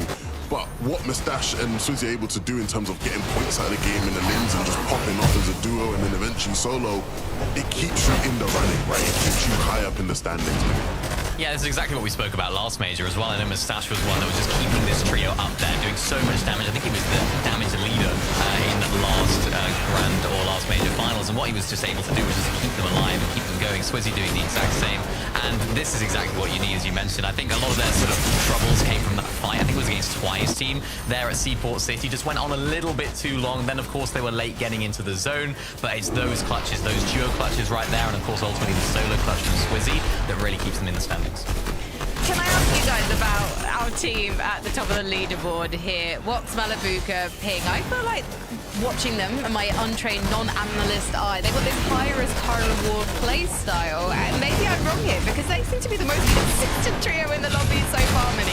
Yeah, unrelenting pressure in endgame, you're absolutely right. I mean, that's all they do. It's just constant pressure. Those pre-edits coming through yet again, always looking for something. You can even see, look at the amount of builds they have right there. They don't need all these refreshes necessarily. They're going to start front side of zone, but what they're able to do is they're able to take advantage of players that aren't looking so good, that are looking in the wood, that are looking sort of a little bit weak on the backside of zone, and really take advantage of their loot and, of course, their refresh. So that's what this team do really, really well, and not an ideal performance from them, of course, in a couple of the games. I think they had a 7th today in one of the games, but a nice sort of second here to clutch up this game. I mean, I'll take the 7th if I have 2 other seconds. Well, yeah, that's true. It's not too bad. And then they're first. If I'm sitting on first in the leaderboard, I'm not going to be crying about the No, second. they're boring, though. They want to be second every game. I mean, look, it's funny because Frankie rightfully mentions, like, it's kind of a bit of a juxtaposition, to go back to my GCSE English days, because they are a team that plays, you know, seemingly this high-risk style in these endgames, but they've been the most consistent in getting to endgames and looking comfortable to actually play out that way, right? So, again, this team, I'm liking. You know, if you are someone who believed that they genuinely were going to come out here and win FNCS this season, you will be smiling and laughing at everybody right now. Let's take a look at the leaderboard again. I'm interested in page number 2, because one of the big talking points so far from today has been Vico, Veno, and Flixie deciding, you know what, we're not going to contest Frodoxy's trio at Mast Meadows. We're actually going to surprise everyone in the lobby. But to be honest, they've surprised us on the desk, because they're currently sitting in 14th place, and I did not have that on my bingo card for today, Mini Miner. Yeah, I mean, we saw a great performance from them in game 1. They made that end game, but it just hasn't quite worked out. Levin, we saw them in that game actually landing in the same spot that they landed in the very first game. They didn't take advantage of that Oasis fight, so they sort of had injuries heading away. They got beamed in the back, so if they don't do it well, this is the risk of that strategy, right? They could get beamed in the back. They could just enter uncharted territory. But if they do it well, which they now need to, it could really work out for them. I don't think the problem has actually been the strat though. Like, when you look at just the actual strat of them, like, sort of landing in different places and looting sort of outskirts and then getting involved in some of the bigger PYs and sort of other fights, that's been working a train. Like, it's been going really great. It's the after that, like playing out the rest of the mid game, going into end game where they've really had the struggle. So I wonder how that plays in. I think, you know, it's easy to just say, oh, some minor mistakes, but I think the strat is working.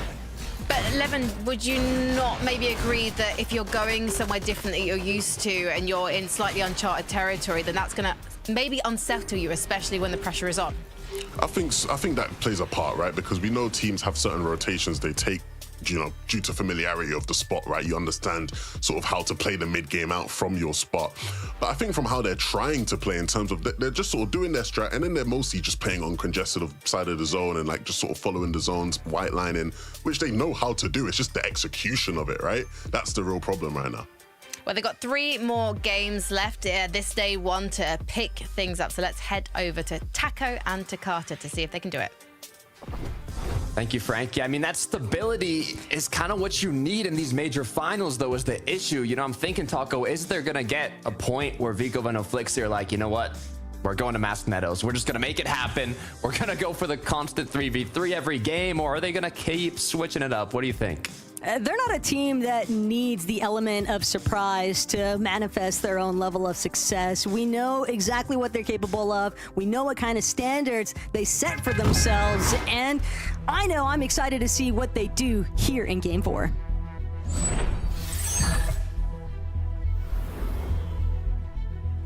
The bingo time is here. Where are they going to drop? Is it going to be an outskirts? Is it going to be something new? We also have Mr. Savage, who's been leading in every single game against Twy, Awahalo, and Noms down at the southern kind of snowy mountain split.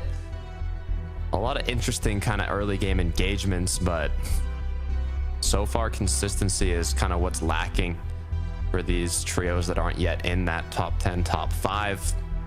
Very impressed with Malabuka and his trio, but for Pink, Nebs, and Kiro, they're down to 10th place now. They started off incredibly strong with a 3rd, following a 19th and 11th. They're luckily, uncontested, and they can play this out like they have previously. I mean, in the last week of the Div Cup Finals, we talked about it, but even though they were contested, they still got 2nd place. I mean, contested in the sense, the same thing that we're seeing now with Akira down south. It's not actually being contested, but, will they be able to kind of get a similar performance? This is interesting. This is Pump Power currently being threatened by the likes of Vico, Veno, and Felixi. An interesting trio to dance with, though. Demas, Pix, and Darm. They are no rollover team by any means. This could be a little bit more than what Veno, Vico, and Felixi had bargained for. Already finding themselves in a very difficult position because another team has entered the fold. Twy, Noms, Awahalo. Wait a minute. They got sick of what was happening at the Big Ben Tunnel. They got sick of dealing with Savage, Vidil, and Reason. So now they're trying to thwart Veno, Vico, and Felixi's strategy with the surprise contest last minute. And Darm, Demas, Pix, they'll be able to essentially just scatter on out. They're not in the center like Veno, Vico, and Felixi were. And it's only Vico left standing. He's gonna have to wrap back around, play for a reboot. His teammates no longer with him. Very early demise for a team that we would not have anticipated to be out so soon, but that is part of the risk involved with their current strategy. Pix, Darm, Demas, they're not going to deal with Noms' team. Yeah, that's the issue. I mean, they were able to kind of get out of the early games in the previous matches, but this time around, it was literally the drop spot that didn't go their way. Awahalo, Twy, and Noms too. Now, most likely leaving Mr. Savage uncontested. This is what he was looking for. Excited to see how that plays out, but for Pix, Darm, Pix, Darm, and Demas, this is kind of tough. I mean, they don't have the upper hand in this engagement. They're low on HP and shield, but the good news is that they made it out without getting knocked. They should be able to recuperate what they lost, and we'll look back to iDrop, Sky, and Scroll that didn't have the best of matches in the last one. Scroll, though, world of trouble here. Some shots firing in from way out on the horizon. That's going to cause him to kind of take a moment to pause here, reconsider which direction he actually wants to approach, and he's going to opt to drop down a little bit. Moneymaker, F9, and Faded. Priority targets, for sure. But iDrop knows it's not just an outright key. You've got to operate with an air of restraint. Couple of surge base tags now being extended both ways. And Moneymaker, it's only a matter of time before he got lit up a little bit for it. Still nothing too heavy, nothing that they can't deal with. And they'll fall back at Outlaw Oasis. Oh, Vico. Oh, no. Oh, Jewel, too. Could potentially be another target. And Jewel's not careful. Wonder where Sangild is at. Twy has zero concerns, though. Just gonna focus up on the map farm. They've got Vico, Felixi, and Veno so separated and way out in no man's land. It's gonna be very difficult for them to actually leave the beach side. Yeah, I mean, at least they're up, though. At least they're on their feet, right? They've got a bit of shield now. They got a bit of loot. It was a very scary start, but they did make it out of it. It's kind of on hard mode now, but it's still possible. And with how, you know, they've been playing it out, just looking for fights. Once again, they're going to be looking for one, but Noms, Awahalo, and Twine might be the initiators, as they know they should have the loot. I was going to say loot advantage, but hold on a second. 4 bullets in the AR, 1 med mist. Both trios kind of in a similar situation in terms of loot, HP, and shield, so I don't even know if this is a fight you want to take. Twy just committed so much earlier on to the initial chase up against Vico that he never really had an opportunity to properly farm anything. Fortunately, Awahalo will be able to take care of that briefly, but it's not going to be the immediate collapse that they were hoping for up against Vico, Veno, and Flixie. And not only that, but so far north, Noya, Misha, Yasin, they might decide to get involved. By martial maneuvers, fighting frogs. It's a distinctly close area to where they like to drop. These other teams kind of littered all around, gauging whether or not it's worthwhile to leave their surge bases, and I'm pressed to believe it's not likely. Not in the early game. Definitely not. As we look once again at Malibuca Ping and Walks, they do tend to kind of look for these shots in the early game. They haven't been doing a lot of fights so early on. It's more after the rotations come through. But the back and forths doing what damage they can. Nice little 3-piece from Malibuca. Spare shields to recuperate what they lose. Pretty standard strategy for this trio so far throughout the day. It's common practice after a certain point for teams that when you know that you're landing near another trio, you tend to just follow the same methods of success. Building those early surge tags. F9, Fade, and Moneymaker. They'll have to pursue those opportunities elsewhere. Trying to tackle Srapt and Hellfire. Srapt, though, incredibly low. Srapt just knocked entirely. F9, pinpoint accuracy, that's for sure. Not willing to fully commit just yet. Has to deal with Tripper and Hellfire just behind him. Doesn't want to get split from his teammate either. So Faded will get the job done. But Tripper, Hellfire, they might still want to stick around. It's very tempting because they can tell that Moneymaker, F9, and Faded, this is definitely a team that's hurting, but they're just in such a similar position. And in fact, they won't even get the choice to decide because Giras, Dinas, and Frenek completely cutting Tripper off. They've left him nowhere to run. Yeah, now it's just a game of hide and seek. Will they find him in time, or will they just continue moving forwards as the shots continue to kind of go back and forth? For iDrop, Sky, and Scroll this time around, looking better. They take out Rickbor. And, you know, with already another 3, so 4 total eliminations, it clearly went well for them. As now they can basically just focus on kind of making their way to the later sections of the mid game. There's just definitely a trend building, though. We've already seen Tripper a handful of times kind of relocate where this trio actually wants to land, and it's just very obvious, Takada, that all of these teams that haven't found that initial success rate, they're trying to see if they can build it elsewhere, but how beneficial can it be continuously moving your drop spot? Oof. I mean,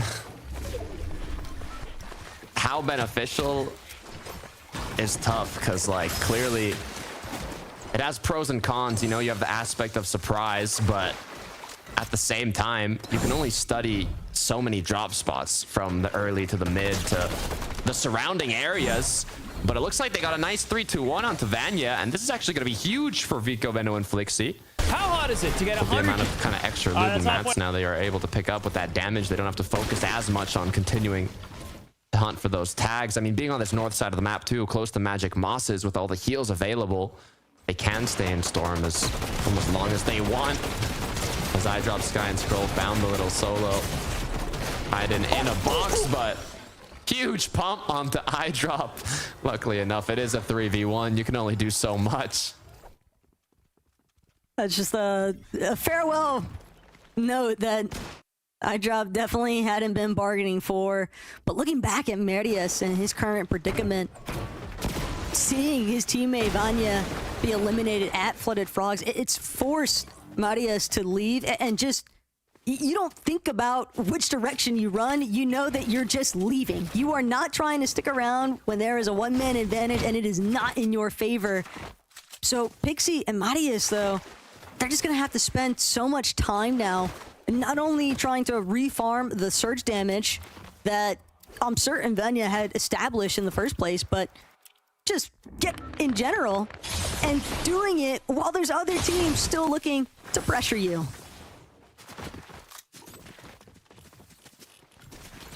Moving through to Kira's Frenic and Dinas. They're looking pretty chill, to be fair. Just kind of making the rotate, but Pixie, Marius now, after losing Vanya, Vico, Veno, and Flixie. Pixie goes down as well. It's a whole different trio. Art Skill, Exuiz, and Podesai are going to be capitalizing on this situation. This is crumbling down for Vanya here. Hey, all those teams inside that top 10 of the leaderboard especially gotta be rubbing their hands together, though, seeing that elimination feed light up with Marius's trio. This is a real opportunity to not only overtake where they were at, but really just try to build some leads. If you're Malabuka, Ping, and Wax, for example, they might not have a Victor Royale, but when they're consistently placing high enough to build the points to hold that first place position on the leaderboard, it doesn't really matter if you have the Victor Royale, right? Like, you can just keep focusing on your own strategies. Yeah. I mean, I'd love to see how this kind of plays out for iDrop, Sky, and Scroll, seeing, you know, they were favorites last season, getting contested in the end, not performing as well. But now, you know, they're definitely continuing that success. Hopefully they can, you know, keep doing so, since it is 12 matches to be fully played out. This is just the start, the beginning of these finals. I want to see a lot more, though, from Prodoxy, Chino, and Pablo, because they've essentially gotten their way. They have an uncontested Mass Meadows, or at least that's what it appears to be, with Venovico and Flixie playing around the world. Marius trying to keep the dream alive right now, though. Then Miss Grenade also has a water sprite if need be. But Sky, iDrop, and Scroll, that's a team that loves to get up close and personal. That fight, overwhelming, dealing with the Danes here. Solo after solo, they're just kind of getting free pickings here.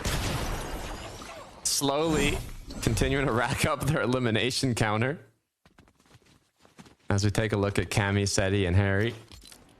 Once again, they've got, you know, their strat planned out. They've had it from the start of the season. Build up, get tags, farm as many heals as possible. And it's been working. I mean, they can get themselves to the late game, but now coming from that victory royale, hopefully they can continue to push themselves up. They're in 5th despite not doing it so good in the second match.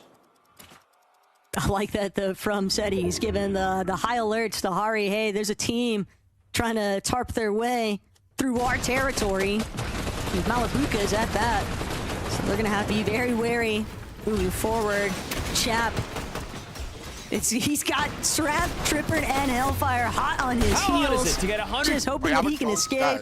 For 1E. None. Portal gonna get him out, but it might just be delaying the inevitable. What Tripper and Hellfire and Srapt wanted, though, was just this Crime City black market. They don't care where Chap is at. They might choose to pursue that one later on, but they know they've got to get a move on. Flixie, Veno, Vico, they're playing like they've had a fire lit underneath them after that initial elimination onto Vanya Takata. They are not looking to slow their roll anytime soon here. Felix now trying to see if he can buy himself just a moment's notice longer. But Flixie, Vico especially being one of our more seasoned fighters and just Great pincer there onto Felix. He's so focused on what's in front of him, can't really keep tabs on Flixie approaching from behind. Just a classic scenario for Veno's team. It's kind of looking like opposite of the previous matches throughout the day, though. They, previously would have a very good off spawn, but then kind of fall apart in that mid-game section of the match. But now, bad off spawn into a solid mid-game. Hopefully they can do just as good of a performance in the late game. Thomas HD continuing, as you can see, to lead the lobby in damage. And I was hyping him up in the last match, but he's increased the gap even more. Now you see 4,679 damage. I mean, second place is Franek with 3,500. Thomas literally leading over 1,000 damage. And that is crucial for setting yourself up without having to risk taking those fights to get that Storm Surge damage. These crouch peaks are looking insane, but they got to do, I want them to see them have a solid end game performance. They're getting to these mid games with a good amount of damage, but as you can see, the health isn't looking amazing. They haven't gotten that big point match yet. They're kind of missing that pop-off game. Definitely a little bit stressed, and also definitely likely because of the team at Seaport City. Queasy, Swizzy, Merstash, and moving past that Titan wall essentially is going to prove a difficulty for anyone, even some of our more experienced players. Thomas HD, though, just proving that the Mythic Drum Gun is anything but a cosmetic weapon in his hands. Certainly an impressive damage stat, no matter what the placements might be looking like. And touched on it briefly, but Merstash, Queasy, and Swizzy, this is just what they do best. Just holding teams at bay here in Seaport, refusing to allow anybody to have the kind of flow that they would naturally look for. Taking a look at what Ferdoxy's been up to. It's being in Trulex's business. This picks Demus and Darm as well, despite that kind of shaky start due to Vico, Veno, and Flixie contesting them. They did get that elimination, but it probably took them longer to loot the rest of their spot and kind of continue with their general play style off the start of the match, but looking pretty good for them so far. It's bizarre to think, though, that Avahalo's team, last-minute surprise contesting, Vico, Veno, and Flixie surprise contest onto Pump Power might have actually helped out Veno's trio, because it prevented Demus, Pix, and Darm to want to actually fully commit to the fight. And this is a trio that we know what kind of fighting power they have amongst them. It is not going to be an easy engagement by any means. I love the rotate potential too from Demus, Pix, and Darm there. He can go the full-on congested side that's not even in the zone yet. When that zone pulls, I'll be in prime position, but with so many trios holding them, it is quite difficult. On the other hand, Hellfire and Srapt here are not in the best of positions. I mean, we saw what Queasy was doing at Seaport, just to kind of let these trios rotate in front of them and just continue taking shots at them, which has helped with doing enough damage. But when you're below by 334, you're not even in zone. I mean, you can take the safer route, but you're going to be punished by doing so. They are definitely in Fortnite competitive poverty, and it happens. Maybe they can look to try and bounce back, but overcoming the amount of surge damage threshold they've got to deal with as a duo is always going to be a monumental mission. That's for sure. I drop Sky and Scroll. On the other hand, 743 above. It's like a 180 sight to see. And they're just doing what they can.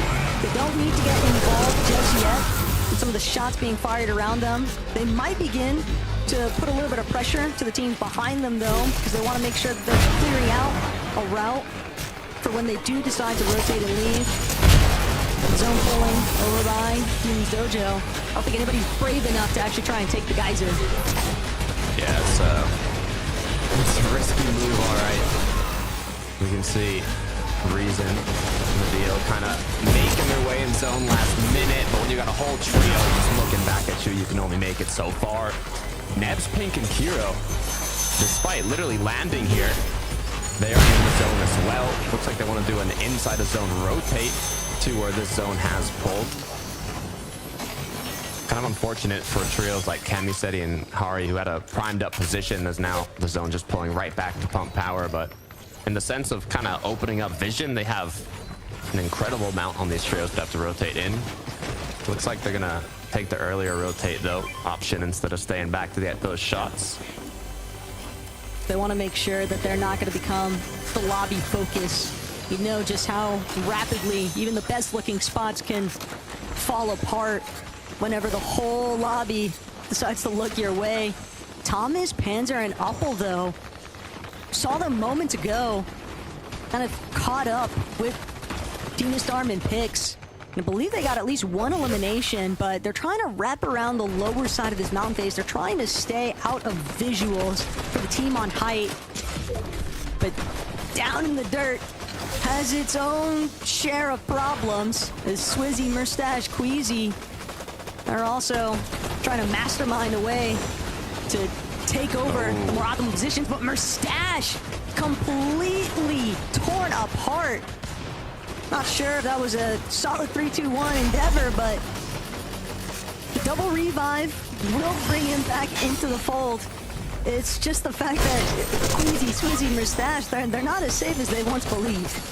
Yeah, that's not what you want to look for in these parts of the match, where getting knocked just causes all eyes to go onto you. Good news is, though, the zone hasn't pulled incredibly far from them. The bad news is it pulled to the side where every single player basically is, so you can only capitalize so much on that. Vico Veno Flixi showing kind of the cons of their early game being a bit below here as well. Forced to do what they can, but nice shots getting connected.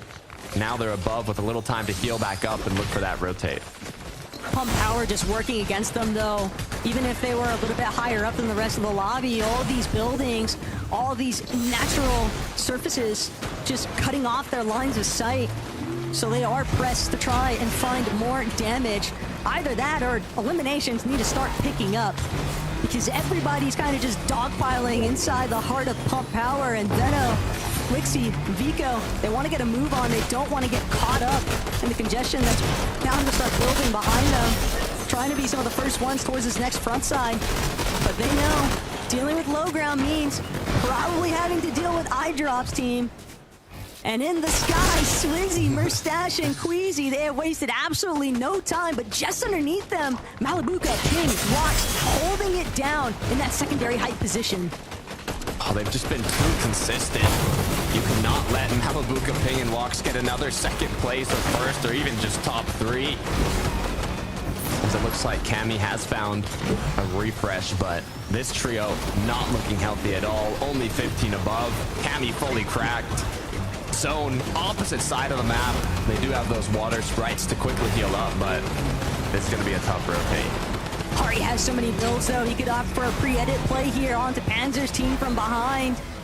Instead, he's going to pause. Only for a second, though. They don't have that much time to work with. They've got to get out of the pressure zone of dealing with some of these surge ticks.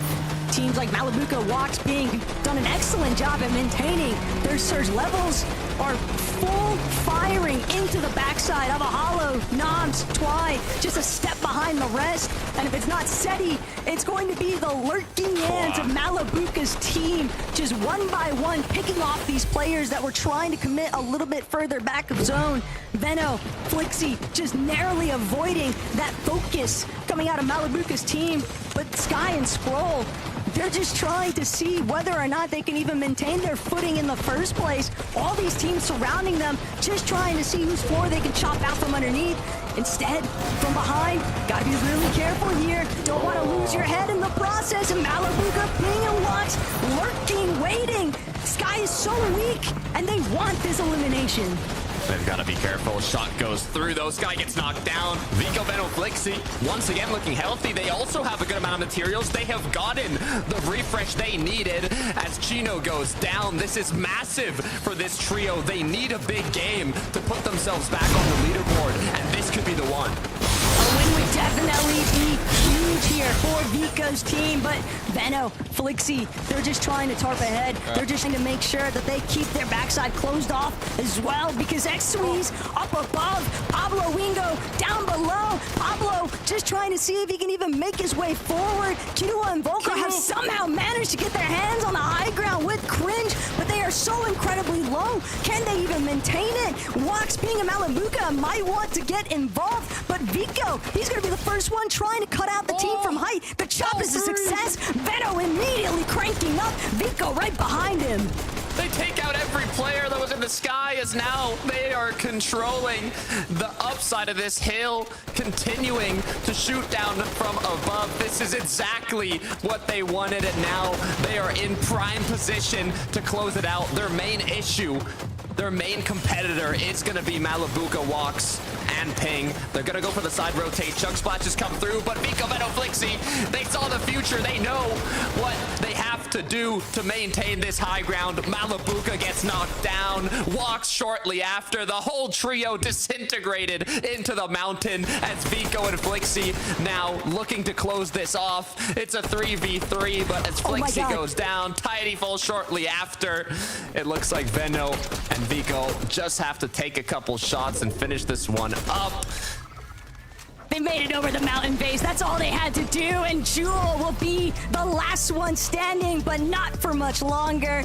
Too easy. Veno, Vico, and Flixie, what looked like a little bit of an oops-a-daisy, just turned into a massive victory royale. They definitely needed this win. They could not afford another disastrous start, Takada, and bringing it back. When you think about the initial starting point, that's just something that you know was manifested from experience. 100%. They were getting eliminations in their previous matches, but they were going down so early. 11th, 26th, 27th, and even this game almost going down off spawn. But somehow, Taco, they were able to not only recuperate their off spawn, recuperate their mid game, but also get those refreshes coming into this late game to give them enough fragging power, enough mats, enough loot to close out the whole match. They retook height, and now with that big pop-off game, they've planted themselves back into the top 10 on that leaderboard. Frankie, 11 Mini, you gotta tell me what we just witnessed. Well, I think what we witnessed was Vico, Veno, and Flixie looking like lunch meat off spawn, and suddenly they made a meal of the Lobby 11. But how did they do it? It's a bit poetic from you. They recovered the game well. Vico quickly was able to get them back and up and running, and that's what you need sometimes. You know, he's not necessarily the player you associate in that trio with being, you know, sort of cool, calm, and collected in those sort of pressure situations. But he does a great job. And they play out the game from there, and they do it so well. I talked, you know, before last game of just how they need to figure out the mid-game parts, and the execution needed to be better. The game plan they've been trying was working, albeit one of the shakier attempts at it in this game. But things played out from there, which was really nice, Mini. Yeah, really nicely done from this team. I think they were definitely helped by the fact that the zone was literally right where they ended up landing. So if they can keep following where those sort of late game zones go, it'll help them, I'm sure, a lot. But really nicely played. I mean, the way they played the 10 game, this height take right here was absolutely beautiful. We saw that Queasy and Co were just down on height. There was, I think, 3 teams going for it all at once. Then, of course, Kiddo, Volko, Cringe tried to take it, and they all came crashing down right there. And it was just really, really nicely played. They needed to be up on that height level, and what they did was just spray down so effectively well. Yeah, no, they always take zone, or take height, sorry, in that time in there, right? Sort of like towards the end of the 10th zone, 11th zone. You saw Veno was at the front side of the zone, ready to build up, right? As soon as those two are chopping, very coordinated height take from these guys. And then, you know, you just let them do what they do. Go frag out, go close the game out, finish it off for us, Flixie. Really nice game. I mean, Vico, 8 eliminations in that game. 9, sorry, to end it. Mental. Can I just ask, though, very quickly before we go to break, were the Fortnite gods also smiling on this trio mini miner? Because that pulling zone as we went into zone 12, it was perfect for the guys, but I just can't imagine any of the trios making it up the mountain to contest them. Yeah, well, that's the reason why they wanted to go for high, right? They saw the zone was pulling over there. They understood they need to be up above the rest of the lobby. The way they were to apply pressure down to Malabuka, they knew they needed to be there. It was just about getting there, which they were very good at doing as well. Well, we will have an updated leaderboard for you guys very shortly because we've got to go to a break, but we'll see you in a few.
Welcome back to the FNCS Major 2 finals. I've been told I'm not allowed to say daddy on the broadcast, but instead I'm going to say shout out to Vox's father, because apparently he's watching, and he's watching you, Mini Miner, because you had some doubts, maybe.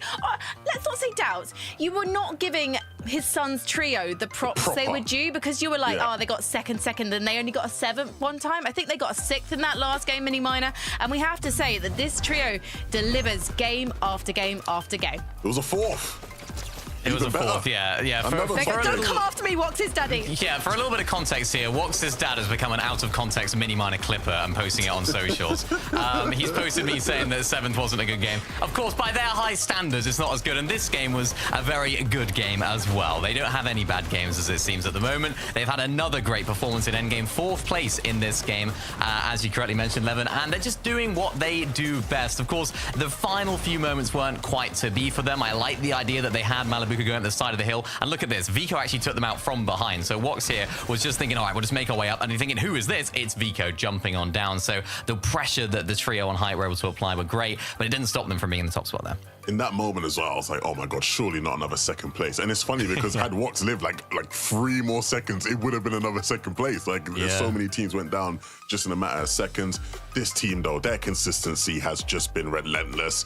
Again, it's like, you know, whenever we come to the back end of the day, you're always looking at the teams towards the top, like, you know, who's gonna actually be competing come game 12. And I feel very confident saying now that it's gonna be these guys, right? It's gonna be these guys and somebody else with the way they've been playing. It's just been phenomenal so far, to be honest. We're seeing an all-timer performance from these guys so far. If you actually look at the points as well from 1 to 3, and then that big gap between 3rd and 4th, it's so impressive, the placement points in particular that Malibuca and, well, in fact, the points in overall, I should say, that Malibuca's trio are picking up. Let's talk about Cammy, Seti, and Harry as well, because they are having a fantastic day 1. I made a joke about them being a day two team earlier, but they're making very stable plays for the high ground, Levin. No, absolutely. And you know, I don't want to be that guy, but when you do look at that leaderboard and see where they lack in comparison to some of the teams above them, it's just their limbs, right? You know, Thomas and them are similar. I think Thomas and them had like 15. These guys have 16 so far. But that is always going to be the point of contention people will look at when it comes to this team. Be consistent all you want. Can you frag like Malibuca's trio? That's what it's going to take to win. Yeah, and I don't want to be that guy, but we've had a lot of north zones so far, right? I don't think we've actually had that south zone, so I'm intrigued as to how they're going to do. And even those teams like Malibuca's team who do land in the north, how are they going to do when we do get some south zones, if we do, either today or tomorrow? So that's a big question mark for me, but there's no doubt that this team can definitely perform well and be in that top 5 at the end of it all. Well, we went into day 1 knowing that Queasy's trio were the ones to watch, Levin. Do you feel like they are still holding on to that position as the trio most likely to win, even if they're not number 1 right now? Yeah, I'm still feeling really good about these guys. And I say that because they're 2nd place. They obviously had a win today, which was a great performance. But like the rest of the games haven't been like these like standout performances where we're all like, oh my god, Queasy classic, go IGL. Yeah, you know what I mean? It's just like they've just been playing well. They've had some good moments.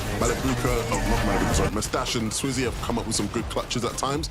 And so like for me, they still have another gear to go up, right? They still have a couple more gears to go up. And I think we'll see that towards either the back end of the day, but definitely tomorrow. How hard is it to get 100? Yeah, we didn't get to see exactly how that high ground fell for them. I think they might have tried to get a little bit too greedy with some of the refreshes in the storm, and ultimately some of the teams saw that. But a little bit of a misplay there. Looking at their material counts, you would expect them to stay up on high, particularly in that position. But yeah, as you correctly mentioned, they're a team that have already got a win. They're looking good. They're a team that can stay up in this sort of area of the leaderboard. Obviously not the ideal game for them in that last one, but if any team can pull anything out of the hat, it's going to be them. Very quickly for everyone watching at home, if you're not aware, Vico, Veno, and Flixi and Malibuca, Ping and Vox, they've already got their spots in the Fortnite Global Championship. So really, we're looking at the top 7 here. Thomas, Uppel, and Panzer, they're currently within it. I wouldn't say too comfortably yet, though, so far, Levin. We were having a conversation about this. What do you think for them needs to change in order for them to secure a victory royale? I should say, we're having a conversation off air about this. Yeah. Well, yeah, you can't be too comfortable on day 1, right? Especially when it comes to the global spots. Those are so volatile at times. Unfortunately, we ain't got 1.5x anymore, so a bit more stable come day 2. But these guys, again, it's just about their end games, right? You know, they're making it to these end games, but can they actually deliver it? And actually, you know, sort of make them top 5s turn into top 2s. Yeah, Apple, I should say Apple. Oh, who's that? Apple secured 3rd place in that last game. So hopefully this is a sign of things to come, Mini Miner. Yeah, hopefully for them. I mean, they're doing enough damage. I know Kinch in the back was telling us about all the damage that Thomas is getting with that mythic drum gun, doing exactly what he did in the groups, absolutely popping off. So their setup is looking really good. Their game plan leading up to these end games is also looking really strong. It's just whether they can perform in those high-pressure situations. Well, their pressure is piling up, guys. Only 2 more games left of day number 1 of the Major 2 Grand Finals. So let's head back to our casters, Taco and Takata. All I've gathered from that analyst desk segment is that Mini Miner is out here preying on the fall-offs of certain players and teams, Takata, but we are witnessing the come-ups instead. We are witnessing greatness, and we don't have to wait long to continue with that because the next match is ready to go. 50 watt on me. Yeah, I'm getting this other guy. Dead. Game Wait, there's 2 on me, 5 Loki. of day I might be 1 dead. here in our Major 2 finals, and There's this 3, is sorry, I where didn't know. things could Getting start to this other get guy. particularly dicey for some of our teams get that guy, outside of Sky. that top 10 threshold of Yeah, the leaderboard. 28, Even knowing 28, full nice. well that you still Nice, have a nice. day 2 to tackle if things don't necessarily go your way, Takata. So many of these teams are just looking to leave on a 42. good note. Dead. Yeah, I mean, Respawn, boy, like Levin respawn. was alluding to, there's no longer that 1.5x point Let's multiplier, so go! it will be 100. more stable He than we've looks so seen clean. previously. But does. in terms of That's so Vico sick. Venoflexi, Alright, they did an where amazing is job going the from rest of them 14th at? to There's a guy over 4th here. in I'm a gonna single go for him. match. So, you know, anything's possible with that big pop-off game. And in terms of Pink, Nebs, and Kiro, they are 11th right now going into this match. So all it could take is one good game, and it could put them in the top 5. But it's easier said than done. If Pink had anything but the SMG there, that is a knock. That is a guaranteed knock to start the match off with. So aim looking crispy. That's for sure. Veno, Vico, and Felixi, though. This is a new sightseeing for them. They're a little bit more directed towards that brutal boxcars terrain. Cammy, Seti, Hari, if they aren't aware, I'm almost certain that Vico, Veno, and Felixi are going to make their presence known sooner rather than later coming out of the base tunnel. Yeah, I'm thinking there's not really any trios contesting each other around that side of the map. So are they just going to try and fight Cammy Seti? Or are they, you know, what's their game plan? We'll have to see. But Marius, Pixie, Vanya started off really strong. Now kind of going down a little bit. 8th place on the leaderboard with their most recent match where they kind of got eliminated in 26th. So didn't rack up basically any points at all. Hopefully this time around they can make it at least to the late game. But look at how tightly they're actually working together. Vanya probably still having some trust issues after what went down in the last match. So this team not looking to take any risk. Instead, they'll look to challenge. Turkis has a full trio. Excuse me, that's Artie trying to fend for himself. He's gonna fully elect out of this one. And Turkis and Felix off to the side. Gonna provide a little bit of backup, and they needed to because Artie has already been cracked. Medius proving exactly why he is such a dominant fragger in the region. Yeah, I was wondering, okay, Savage, Reason, and Medio are on contested now. They do have an elimination, so they're able to, you know, at least get some shots here and there, but their major finals is set up a lot better now than how it was looking leading into the day. Despite that, though, they have quite a bit of work to do if they want to put themselves in the top 10. Look at this. Ruh-roh. Look at this. This Please. is menacing. This is such a menacing look for Vico, Felixi, and Veno. And Swizzy, he's so nonchalant about it, too. He's just like, oh, you know, I'm gonna go check this chest. I'm gonna go farm these mats. Felixi just barging down the door, though. Swizzy completely trapped like a mouse in a cage. He's got nowhere left to run except into the waiting hands of Veno, Vico, and Felixi, but it's not without a fight. They'll at least get the knock onto Felixi, and that could open the avenue, but instead Mustache immediately pounced on. We thought he was going to be the big backup needed, but Vico has other plans in store. 2 eliminations immediately piling up here at Seaport City, and a massive blow to Queasy. One quick shot was enough. They wanted to take that engagement quickly because they knew it was a 2v2, but got a little ahead of themselves. Don't know what's next for Queasy here, but for Cami Hari, they're getting the fight against Cringe Kiduo. But Hari's left all alone now. They've got Volko eliminated, but the 2v1 is not an easy one to get out of. Okay, this is so disastrous right now, though, for some of our leading teams on the leaderboard.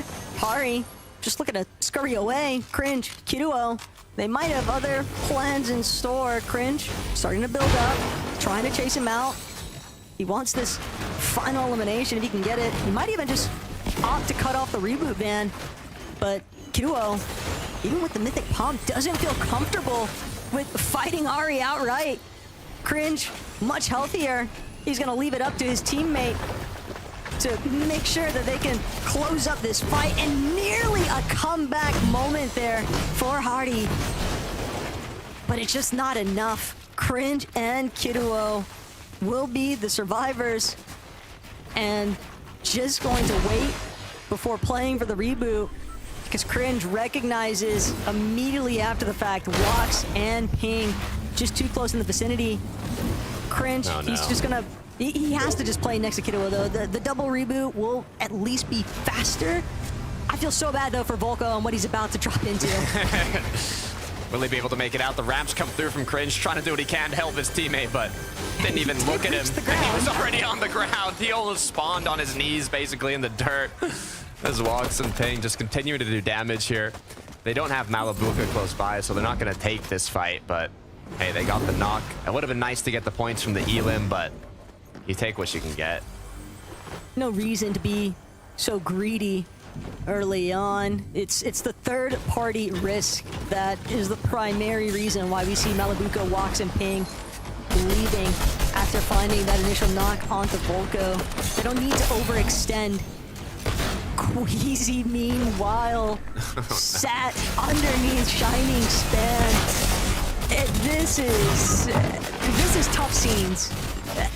Even a mastermind like Queasy is gonna have such a tough time working his way out of this one. Khabib, Akira, Kurama, they are fully aware of the fact that there was someone sat underneath their bridge. They don't want to let Queasy go. Khabib opting to just continue chasing one direction from the next. Queasy still somehow, some way alive, despite everything. And maybe it's Akira's team that will get the elimination credit. Maybe it's the responsibility of someone else there in the lobby now, because Queasy has finagled his way out of this one. For how long, though? As I mean, so far there's nobody else here. I love how I a little said bit of 4 extra pickaxe loot, and but all 3 of you shot a gun, I'm pretty sure. I mean, the good news is they are. I mean, it's kind of good and bad news. Good news in the sense that they did pull zone around Seaport. Bad news meaning that there's always going to be players around you now. So if you even want to get that reboot, eyes are going to be I love how I on you. said 4-person pickaxe and all 3 of you And even be shot a worth gun, it to kind of go out of zone to look for it. Let's but, go! 100 helix, baby! Let's go! Yeah, not fun. 40. Just going from bad to worse. As far as for game 5 here in Queasy's terms, Janus for Strokey and Focus probably pretty happy with that elimination they just picked up. They don't mind spending a little bit of extra time inside of the Storm. So many of our teams today have opted to play this exact strategy out. The early Storm tick damage not really being much of a threat, with so many heals kind of scattered across the map, and the opportunity. Again, you always have to keep your head on a swivel for those teams looking for the early reboots. yeah, the Strokey, Janus, Focus here. I mean, they've already positioned themselves so deep in the zone. It's kind of just like a slower, safer route here. I drop Sky and Scroll up against Marius, Vanya, Pixie now. They can look for the 3-2-1 here, but gets spot on, gets caught off guard. Is this going to be a full commit? I think it is, Taco. And don't really have much of a choice. Hydrop, Sky, and Scroll. Where they want to go next. They're going to have to clear out this team, but Hydrop dropped in the process here. Pixie, Vanya, despite losing Medius, they're still holding their own. And Sky, Scroll, we've seen how well that pair can actually operate. And for good reason, Pixie and Vanya, they're just gonna elect to fall back. I'd rather make a play for the reboot ban over by Whiffy Wharf. 3 is always going to be better than trying to make it out as a duo, especially this early on. Taking a look at kind of how that ended up happening. Scroll was lining up his shot there, big pump. But for Swizzy and Merstash, they are back in the game once again. Queasy did choose to go outside of the storm despite being in to get that safe reboot at Kappa Kappa. And this is kind of where it begins, right? This is where the hard mode FNCS starts, as they have to find everything already at third zone. They need to get their loot, they need to get their tags, their mats, and they have such a limited amount of time. Sometimes you just have to kind of set yourself up for a refresh. How do you find that refresh? As maybe just farming and looting won't be enough. But when you think about the other teams in the lobby, have to direct your focus towards Thomas, Panzer, and Uppel, because they're not going to have to worry about Queasy, Swizzy, and Merstash holding things down inside of Seaport City. They're actually going to be the ones fully in control of the way that these southern position teams are actually making their way into the next zone. Could be a big part of the reason why we see Thomas HD holding things down, and that mid-thick drum gun, he's been packing quite a punch with it all day long. And when you are Queasy's team and you're stuck at Kappa Kappa and you have to find damage, surely Thomas knows it. He's more than happy to stick around. He can even spot out that there's still at least some form of a team in Seaport, but he's got his eyes targeted already towards that direction from Kappa Kappa. You have to anticipate that that's Queasy. And you know, when he's got the drum hunt gun in hand, this is just not where you want to be as Queasy's trio. As scuffed as they are, now forced. I mean, Thomas, Pans, and Uppel have so many heals, they can just sit there basically until Queasy and them get eliminated the storm. So we'll see how that one plays out. It's going to be a slow one, I'm sure. Vico, Veno, and Flixie, though, solid start. And they're also not the only team close by to Seaport, but other teams don't seem to want to stick around. Can't blame them. Vico, Flixie, Veno, they're going to start heading towards the rooftops, also making use of the vending machines available inside of Seaport. But Fnatic might have gotten mixed up with Mr. Savage's team. Marius, Pixie, Vanya also still having to deal with Tripper potentially. Cranking their way up the hill face. So many of our leading teams just in these awkward positions across the map. Yeah, I mean, some of them calculated, though. I mean, if I'm Vanya, Marius, Pixie here, I'm not focused on getting to zone super quickly. You've seen them time and time just kind of playing these storm battles, and once again, what they kind of want to focus on is just not getting eliminated, right? After going down 26 in the last match.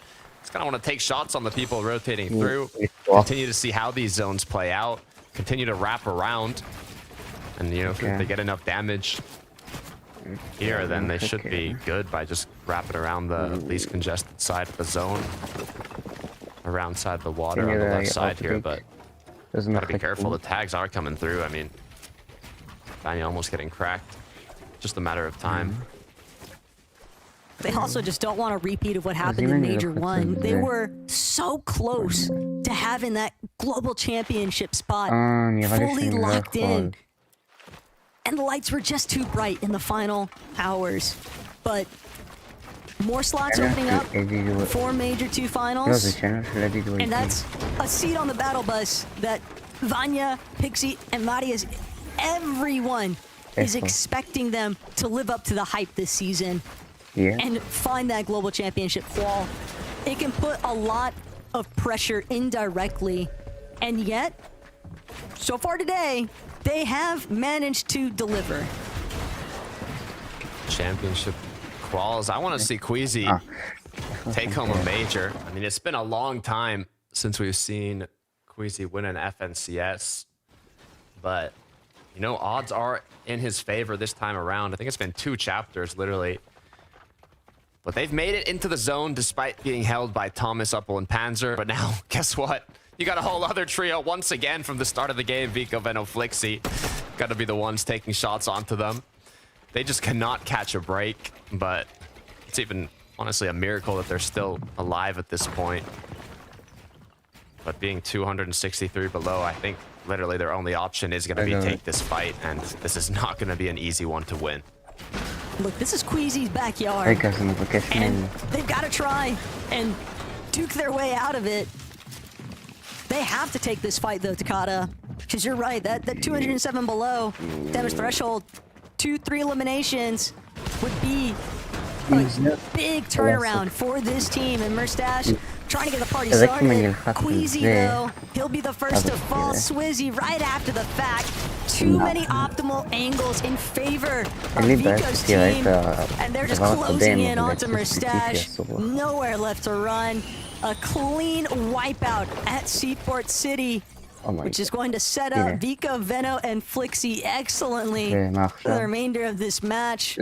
Probably more than happy. They knew exactly what they were getting by sticking around here at Seaport. They knew Queasy would be way too tempted to revisit his starting point. It was difficult for Queasy, though, to come out on top, to be fair. All odds were against them. Now 2 of our top 5 trios are out of the match before we even get into the late here. Just opens up much more of an opportunity for the trios on the borderline to make something happen. Frankie was talking about it on the desk. There's 5 global championship spots up for grabs, but we've already got 2 of the trios that qualified last major in that top 5, so it's basically top 7.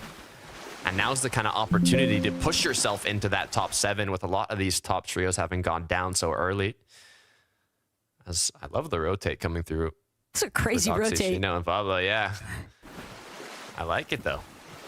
They've got so much damage above the threshold, though. And by making this approach from that dead side of zone, Takada, they'll also be able to probably box up on some of these hills. Maybe even take advantage of any teams that might be looking to pay a visit towards Rift Island. Just steadily keeping their heads above water, that's for sure. Sky, eye drop, scroll, though. Much different story at Pump Power.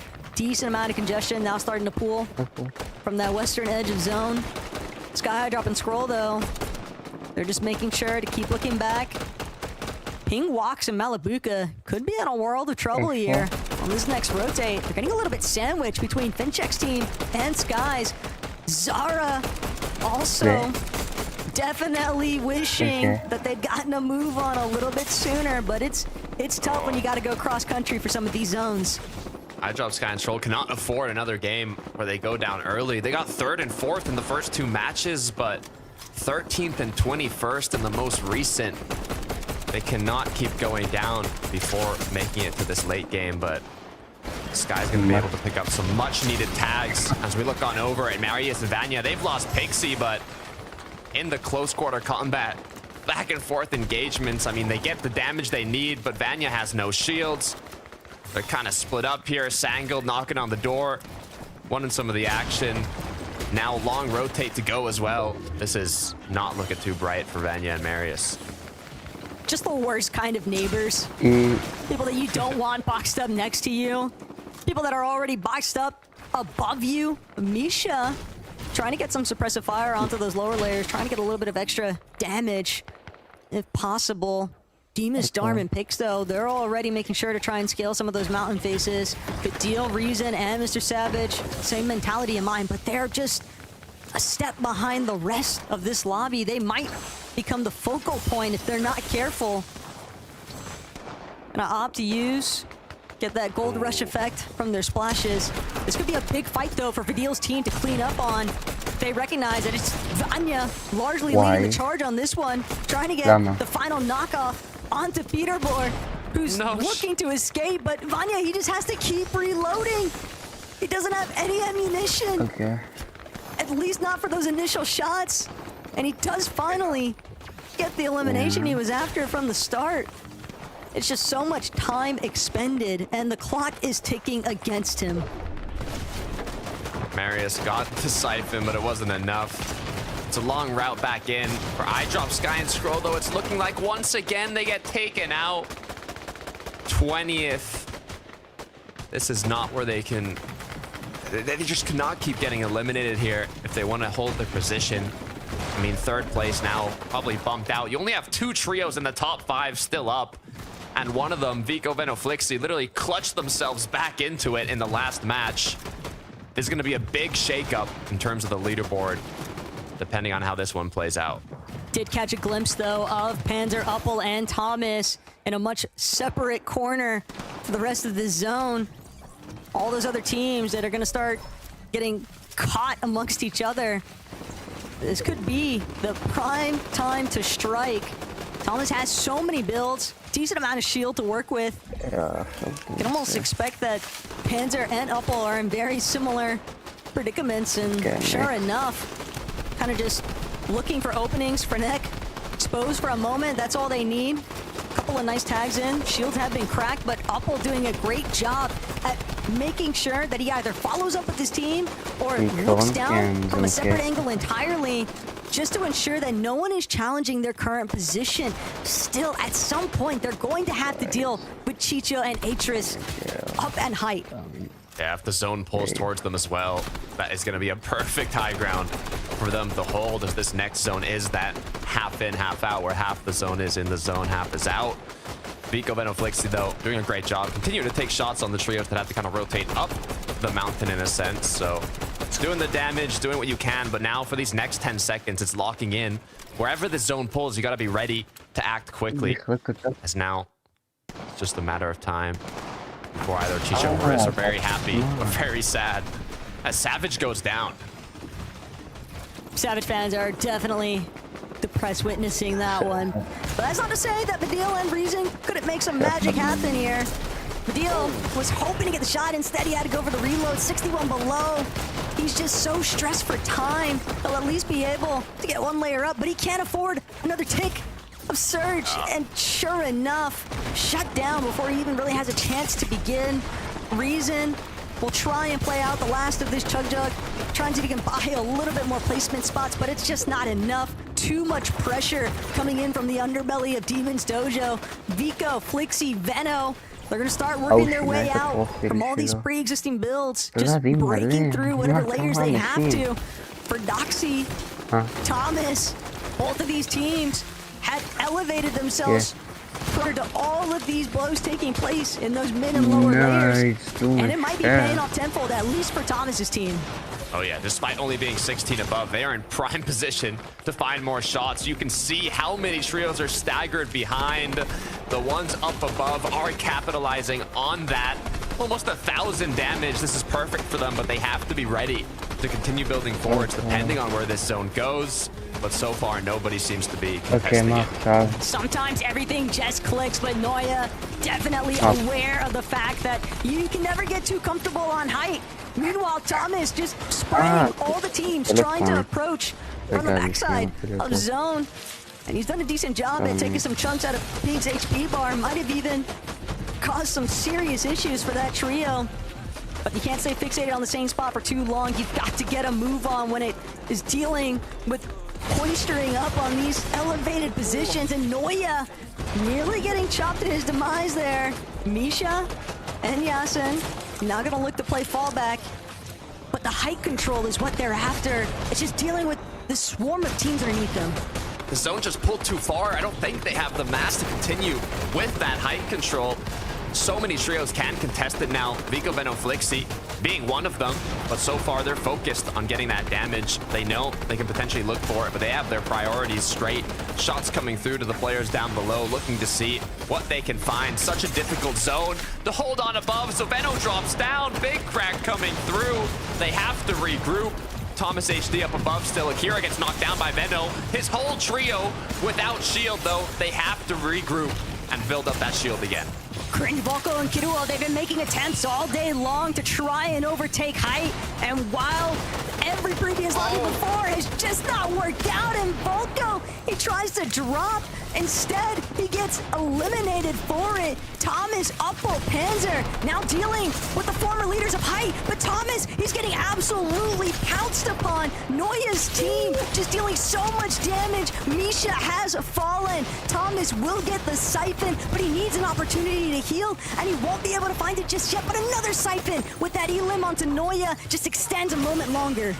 Chug splashes, Chug Jug, everything needed to stay in the zone. Thomas should be able to make it back, but it looks like up above in the clouds, the high ground is looking secure. The issue is, once again, they cannot be stopped. Malibuca, Ping, and Walks, prime position ahead of zone on the low ground. All three players up. Incredible amount of materials, shields, loot, everything needed to continue to close this one out. But Pink, Nebs, and Kiro, they weren't in qualifying range for the Globals going into this match. They were outside of that top 10. This win could mean everything to them. This is their conversion opportunity. Kiro, Nebs, Pink, they don't want to let it slip through their fingers. Vico, Veno, they're going to have to power through this, though, as a duo. Flixie, having been eliminated in all of the mayhem that's unfolding inside of these low ground layers. Veno, Vico, split for just a moment. Demas right above, but he's not going to go through the floor just yet. He's not going to look for that seize opportunity of another elimination. Walks, Ping, Malibuca, one of our only healthy-looking trios in this lobby, and they might be able to extend that one pace further if they can get this elimination onto Cringe. He's building for his life. Surely his materials are running thin, but it doesn't matter because Malibuca, he's taking notice. Pablo Wingo gotta be collected in the crossfire here, and now Malibuca, Walks, Ping, they're just back up above, staring directly into Cringe. The first thing that we're going to talk about. The only one up above now. Both of his teammates went down, as now he's forced to make that decision. How is he going to play this one out? One Chug Jug in the inventory, but does he know there's a full trio down below looking healthier than ever? Chug Jug gets picked up, Water Sprite in hand. Has he already begun the heal off as now the hunt? It's what's going to continue. Cringe down below, just one shot away, but Walks knows he has to take this position from the player up above. Chug Jug being used. Malibuca's gone down. It's now a two-person game. A lot of problems. But there's still so much Chug Jug left to work with, and Kido, he's only a solo. He's getting chopped right now as we speak. Walks, Ping, have they got what it takes to find the first victory royale of the day for this trio? Cringe, scrambling as he may, he will finally be eliminated. And Kido, all the way inside the storm, he's going to make a leap of faith here, see if he can cause some disruption. But it's a 2 versus 1 Takada, and it's one that Ping and Walks are going to win. Victory royale finally setting in here for Malibuca's team on the day. It was only a matter of time. 2-second places, 4th place. Now the victory royale. This trio is looking unstoppable. They always get to the late game. All 3 players up, healthy. Not only are they already qualified to the global championship, they want to do it again, Taco. Yeah, Mini Hater as the biggest motivator, it would seem, for Ping, Walks, and Malibuca, but certainly a phenomenal performance, a great job. As the height was definitely a little bit messier than what they would have hoped for, but they did what they needed to, Takada. They were confidently securing these eliminations. We've seen them be a scrappy team throughout the course of today's matches, so it comes as no surprise that they were able to find their victory royale. And sure, it might be the first one, but they were already in the lead. This is just going to put that one step further for the rest of the lobby. So, Frankie, Levin, Mini, what have you got for us? Give the blob. I mean, Mini Miner, what have you got for us? Was that good enough for you? I mean, well, it's not an ideal performance, I don't think. I mean, Malibuca there wasn't alive at the end, right? They weren't a full trio. It's always happy. Yeah, you know, you want to be having a full trio alive at the end. No, I'm joking, of course. Great performance from these guys, as always. It seems like they're just continuing to pile on these ideal performances one after another, and they just seem like an unstoppable force right now. The way that they're able to play these end games is so good. Even if they're not in the ideal position, we saw them in this game, not on height. The zone pulling over the hill. We've seen the story end in so many different ways, or so many the same way, so many different times where, yeah, it's the team on low ground just gets squeezed out, the team on high win it. But these guys are just able to tank that storm so well, get up on that hill and just do what they do best, which is find eliminations and then ultimately find that victory royale. I mean, again, I said it when we talked about them last. I'll say it again. We are witnessing an all-time FNCS performance right now. Their consistency to just make it to this final moving has been mental. Like, genuinely unbelievable levels. Soon as Game 6 wraps up, I know all the VOD reviewers, I'm sure Reese, my good friend Reese, he's going to be straight into the VODs. You know, he's going to pump out that video. How these guys are winning every single... You know, there's going to be something like that because their performance has just been terrific. Dream. We have to keep the smile. I mean, it's been, go right ahead. No, I mean, I was going to reiterate it. I mean, this, the way they've been able to play has been absolutely excellent today. It just seems like they haven't really missed their beat. They did have a little, you know, that 7th place game, as I mentioned earlier, not ideal, but of course, you know, that is just, you know, being overshadowed by the ability of these guys in endgame and just to find yet another great top 3.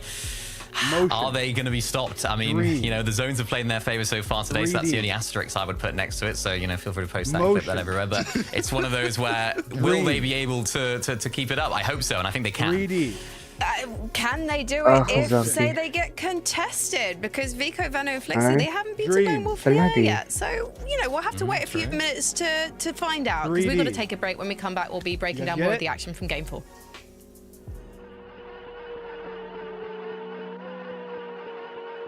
So what did we come up with? Dream מוציא תמונת פרופיל חדשה. ולעד 24,000 אנשים זוכים בזה. First thing to address this problem. כן, אבל הוא לא מזמן התחיל 25,000. מה זה? Bro, what the fuck? Bro, it's really... It's me. It's Dream 2.0. Hey. We added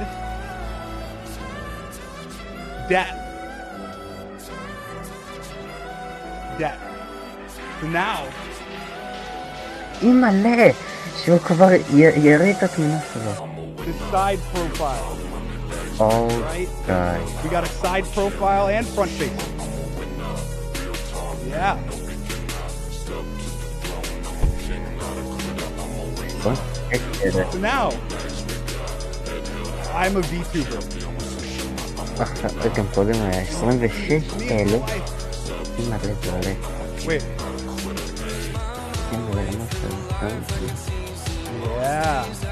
Yeah.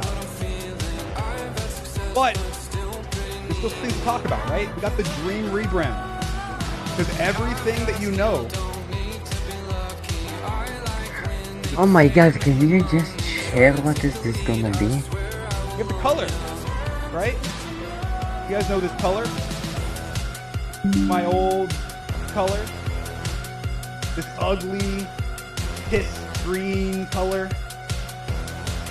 That's just ugly. I mean, I found it by going in paint and choosing the default lime green color. And so that didn't really, that's not good. Oh my God, why is it I did some research. We went into the depths of the Amazon rainforest, looking for the perfect green. We had scientists extract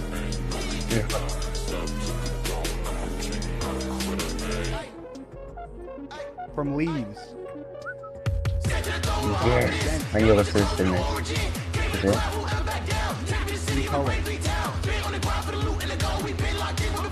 What the fuck? New colors. Fuck new colors on this. There's a lot of color options. Fuck the color. A No, imo bukharad ani Welcome back to FNCS Europe. This is the Major 2 Grand Finals, and I cannot Imo believe this, but we've bukharad only yan. got one more game left of day one. But before we get into our last battle up bus with boarding, some we've got to talk about everything that options, but we happened didn't like in them. Game 5. So- Starting off with some sneaky tried to Seaport use City AI. imposters. Yes, I'm talking about Vico, Oh my Venom, God, and 'cause you can Flix say 11. But let's And start our at computer the exploded. end game and Didn't how work. far they got. They picking up the pace, would you say? Absolutely, find the perfect absolutely. But Look, still they're a already bit one of the difficult. top teams in terms of So, eliminations we went back today, to the even drawing with board. some of This their computer mishaps in really mid-game. explosion. But their have ability to make it to endgame in these last couple and green still logo, get a bunch right? of eliminations as This well was- is just this was the old catapulting them logo, up in those right? But there's standings. some problems. Their There's some biggest problems that we problem, can Mini, address. right Aynen, now, logo mid. is that a lot of their Like- game plan in terms of just sort of just doing this teeny strat type thing Let's drop sort the of green. relies on like the fact that like nobody else is going to be super consistent, right? Because like, if nobody else had been super consistent today, if Malabuka hadn't been as consistent as they had been and maybe a bit more So we got rid of the inconsistent like dream. they showed in previous competitions, That's the first you know, thing. we'd more That's be not it. talking That's about not it. Vico and them in contention to Everything win while is doing changing. this strat. But because Everything. they've had Malabuka's team just Okay. be so consistent in So? every single game today, it's made it so there is a bit of a gap What's the there. next But thing you did? still, I love that Well, they're finding their feet you with know this what's the problem strategy. here? I can't wait to see how it evolves tomorrow. It's Yeah, not, well, I mean, how do you stop not that, right? second. You land on It's like off to the Malabuka side. and try and stop Kind them of hard getting a now. good performance, right? That's hopefully what let's go we'll left. see from these guys if they do Weird, go right? down that route. But I So mean, look at them, we second place, addressed 290 that points, just off the back of a really solid game. You're absolutely right. If Mustache, if Malabuka, Wox, and Ping weren't doing so great, they'd probably be Yeah. first place right now. The strategy's definitely working. I'm interested to see whether they'll be able to continue that, of course. You know, where do they land now? A lot more teams That's and a lot the more first players are going to be thing. more But that's not aware it. of what they're doing, so That's they're not going to it. really look back at Okay. what they're doing in terms of their loot path and rethink a few different things. But I mean, this was Nice. great. Yeah, this Has was some really the imperfections. culmination of sort of what we were expecting Has to see. some Because they were doing the imperfections. strat on a bunch of teams in areas where they weren't some of the big names, the top dogs. But here, against do? Queasy, sneaking What do into you guys think? What do Seaport, you guys they think we didn't did? wait for him to come through the door. Well, they realized Swizzy was in the building. They realized he had we nowhere to go. If they just ran in decided- and blocked him off with bills, they had the time to get To to him. fix But the look smile. at this shot here from Vico. Look at it. Back. Wow. Oh my goodness. I know, Oh, I know, it's just I know. nasty. Look, I know. if It's you a know, big if you deal. know Not Vico, this you one, know they he shaded just like the hovered thing. dead like Completely 3 accurate. times in a row, like just So, max volume after that, that one. left- Queasy was able to Okay, escape, Nirali so they is stayed in the the- game. But thing. again, it's Haha. moments like this where you're right, Mini. If they Nahon. do that to Queasy's trio at Color. Seaport, do they have something cooked up like that for Nagaba. Lone Wolf Lair as Those well later down the line? scientists We kind came of just back. don't know. What a game that was Finally. though to start off.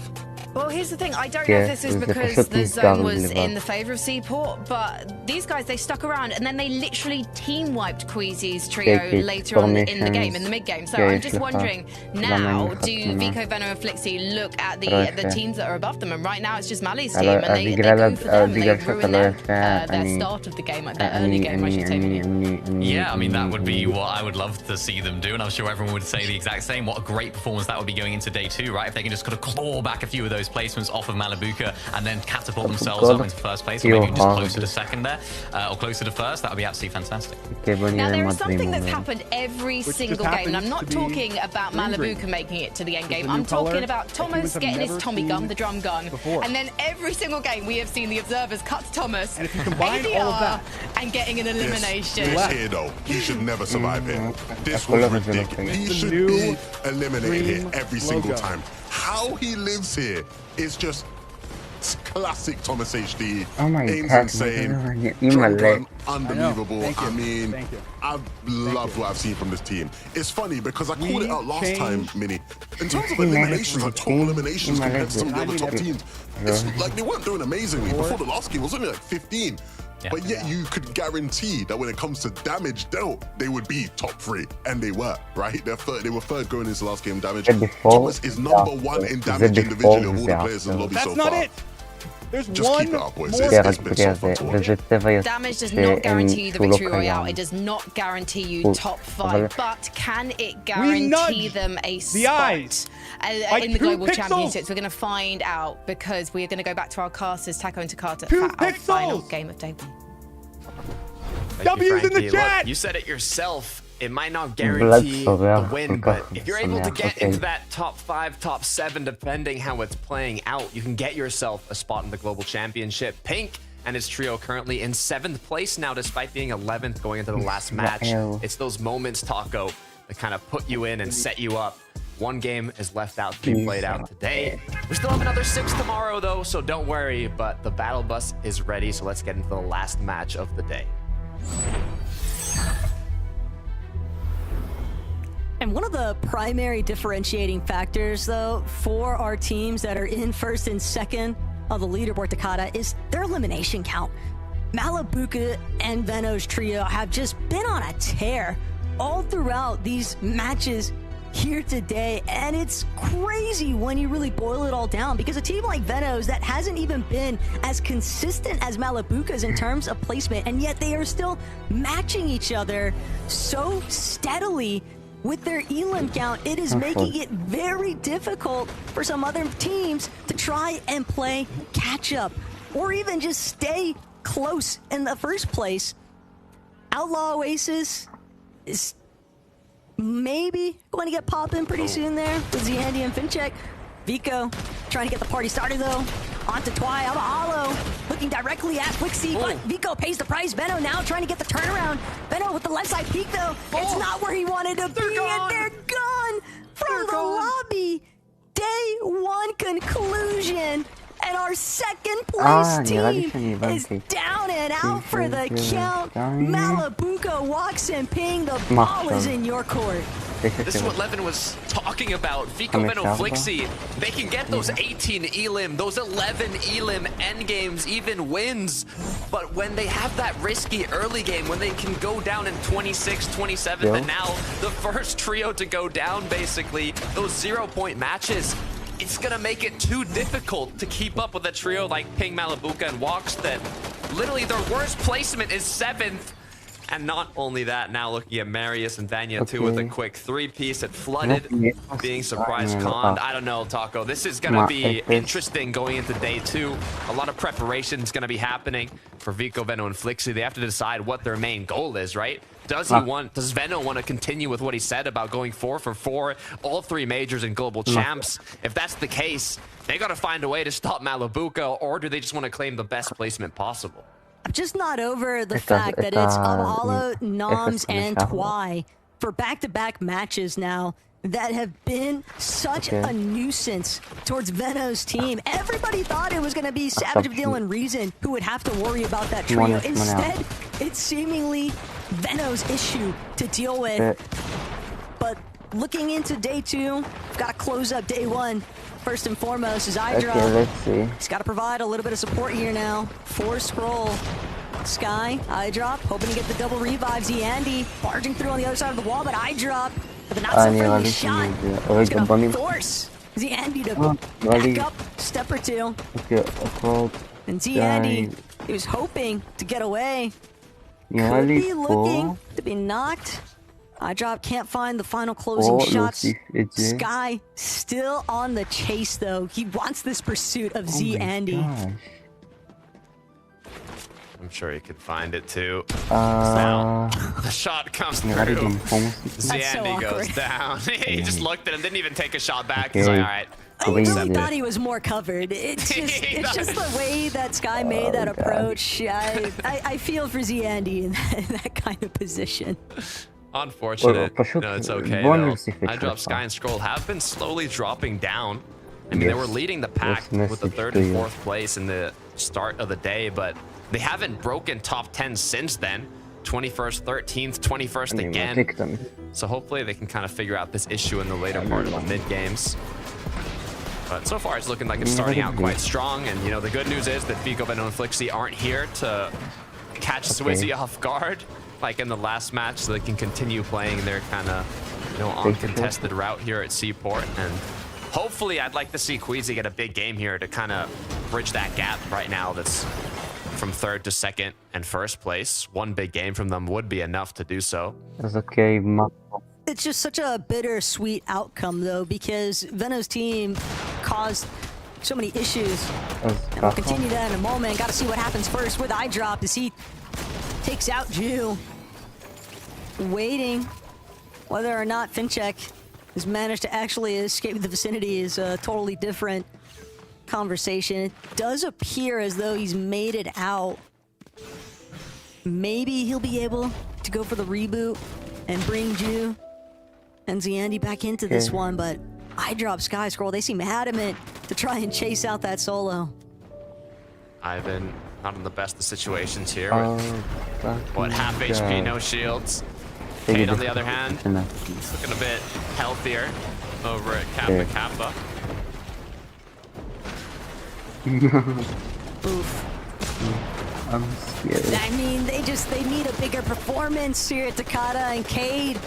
Just one shot too many. It's gonna be forced to disengage entirely. Cheating and Robin. They've got an ample amount of heals to work with. Yeah, that's so grimy. Drexer now continuing to just lay waste to some of those builds that we saw teams trying to hole up in. But southern segment of Kappa Kappa, one thing's for sure, Dexy's team is not going to be able to go anywhere near it. Ivan, Arya, and Kay, they're just also trying to be wary. Teams that are going for these distinct fights on the off spawn. And then you've got teams like Pablo, Ferdoxy, and Chino facing up and what's essentially become known as the Bermuda Triangle. That's what it feels like, Takada, because the surge bases that have taken place here, they literally just form a perfect triangle. It's crazy how that works, yeah. The shots continue to come through.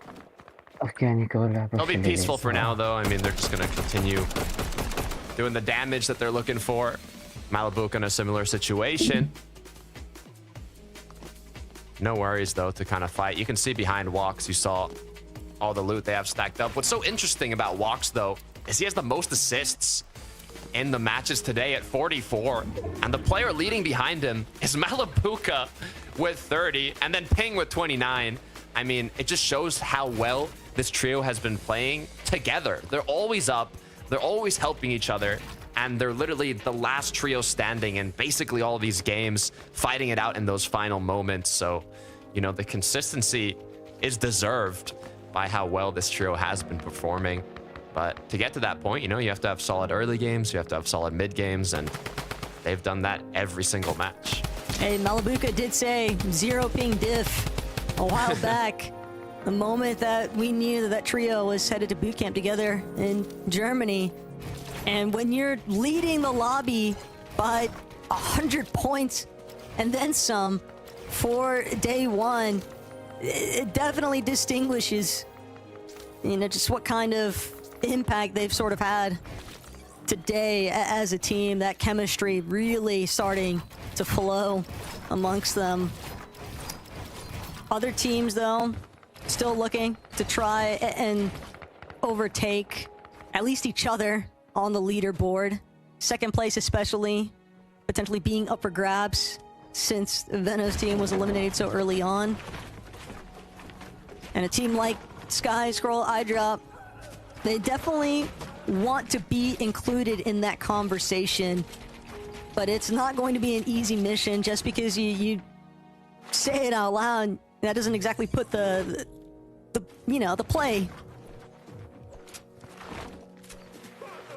Yeah, it's interesting, though. They already have, you know, 3 eliminations. They don't need to risk too much more. They have, you know, the pros of having the heals, too. This part of the map, especially the west side, with so many teams contesting each other, it's one of those clusters that ends up having a bunch of players just staying in the zone and playing out their mid game, taking shots at each other, and later on making the rotates when it's already closer and closer to that end game. But what a shot from Scroll.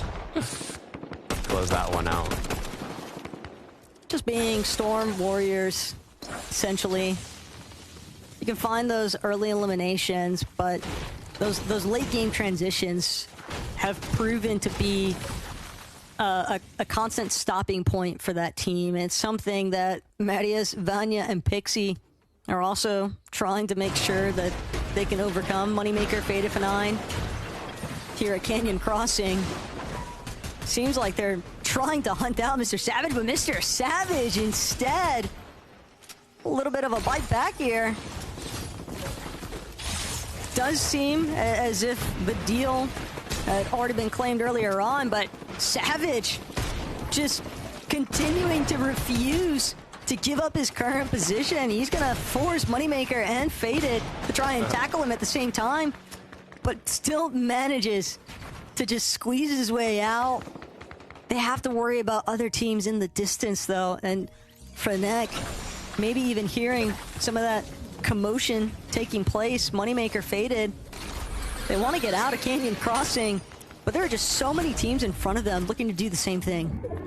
Yeah, it's difficult for all the players here. And Mr. Savage, I mean, they've gotten 3 eliminations or more in every match except for the first one, but they just can't make it into the top 10. They keep getting eliminated in this portion of the match. Normally they make it at least to the end game, but not the final moments.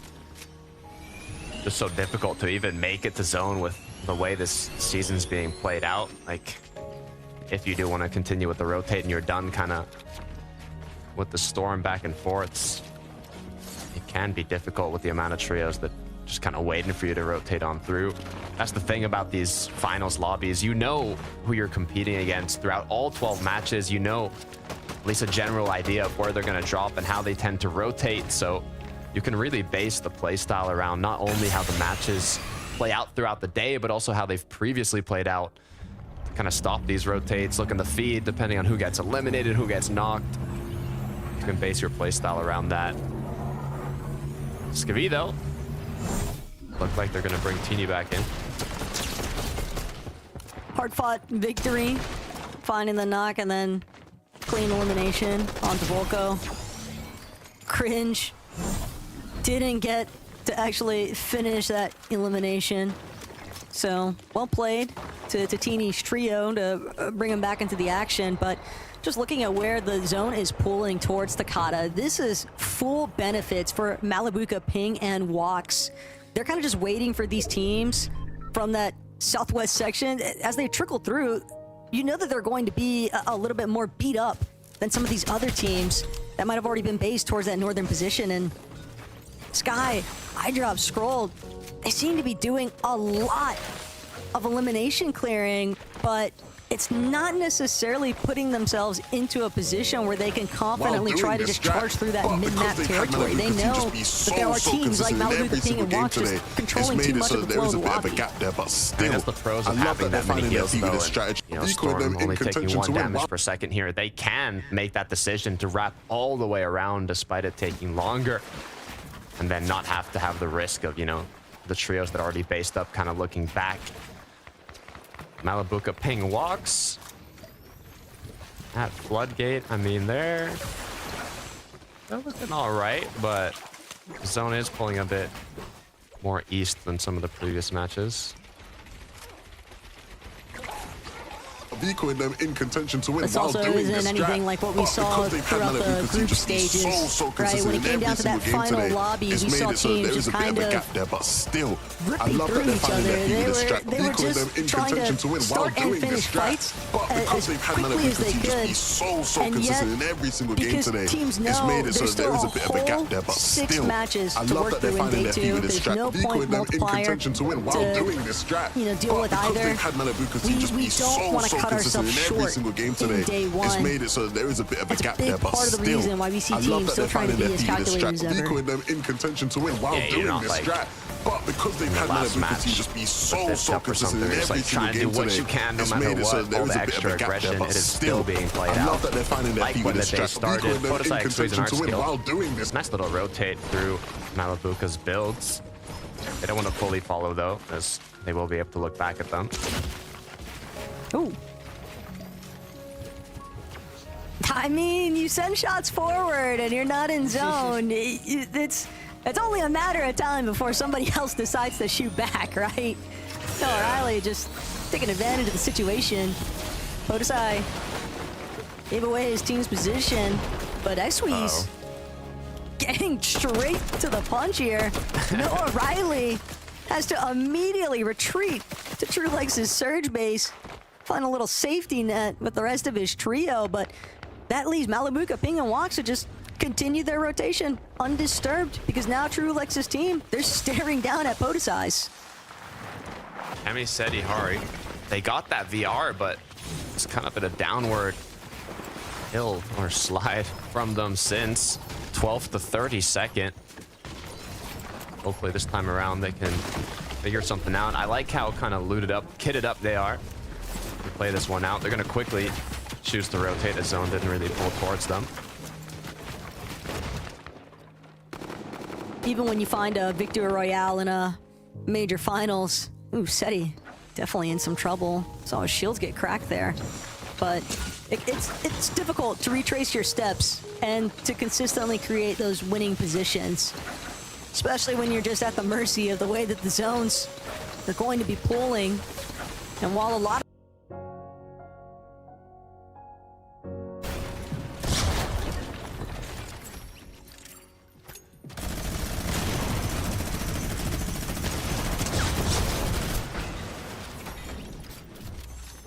Finally, I could drop the infiltrator shotgun.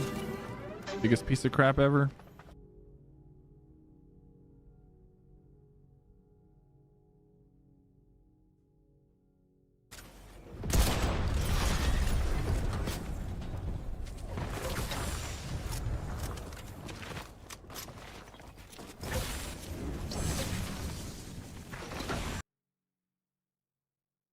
And getting those tags, but look at the positioning from Vanya, Pixie, and Marius. I mean, there's a reason they're 1,800 above the Storm Surge threshold. Bro. Part of the factor might be that they have 4 eliminations already, but also this gotta be vision on illegal literally somehow.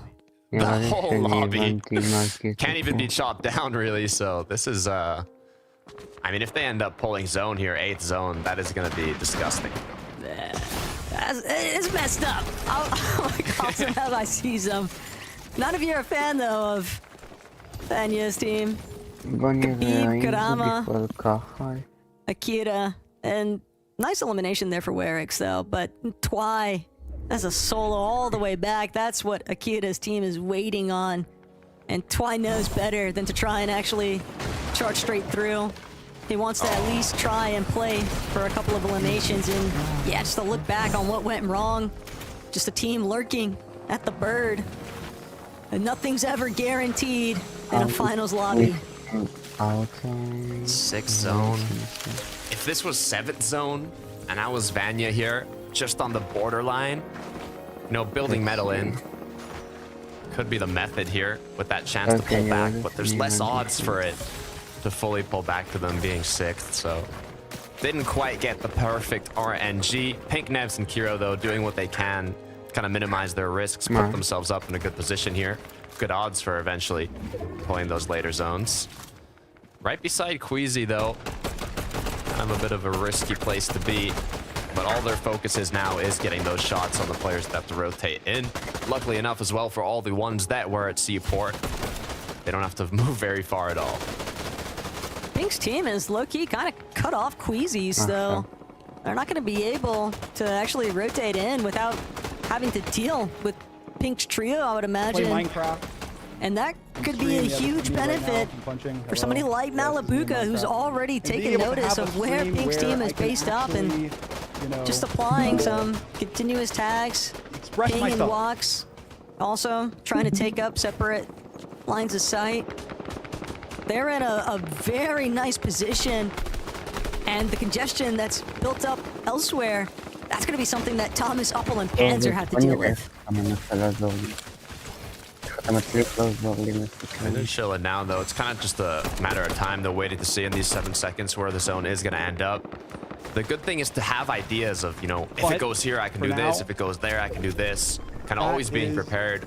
Northwest is going to be the place where it concludes right onto Akira's trio. Here, they might even want to elevate themselves, right, to open up more opportunities, or just take the fight straight on ahead of them. The pre-edits, anything to kind of do a bit of damage, but some sort of decision has to be made. Just 47 above is a little too close to comfort. Nice shots, though. That's going to be very impactful. But it's shots being applied to teams that are already way out in front of them. So when they start to actually cruise on forward, those teams might have the same idea. Just pay them a couple of tag visits. Swizzy, Queasy, Murstache, they know they can't afford to sit around any longer. We're gonna immediately start trying to be some of the first ones into the next zone. Move too late, get caught up in the pack,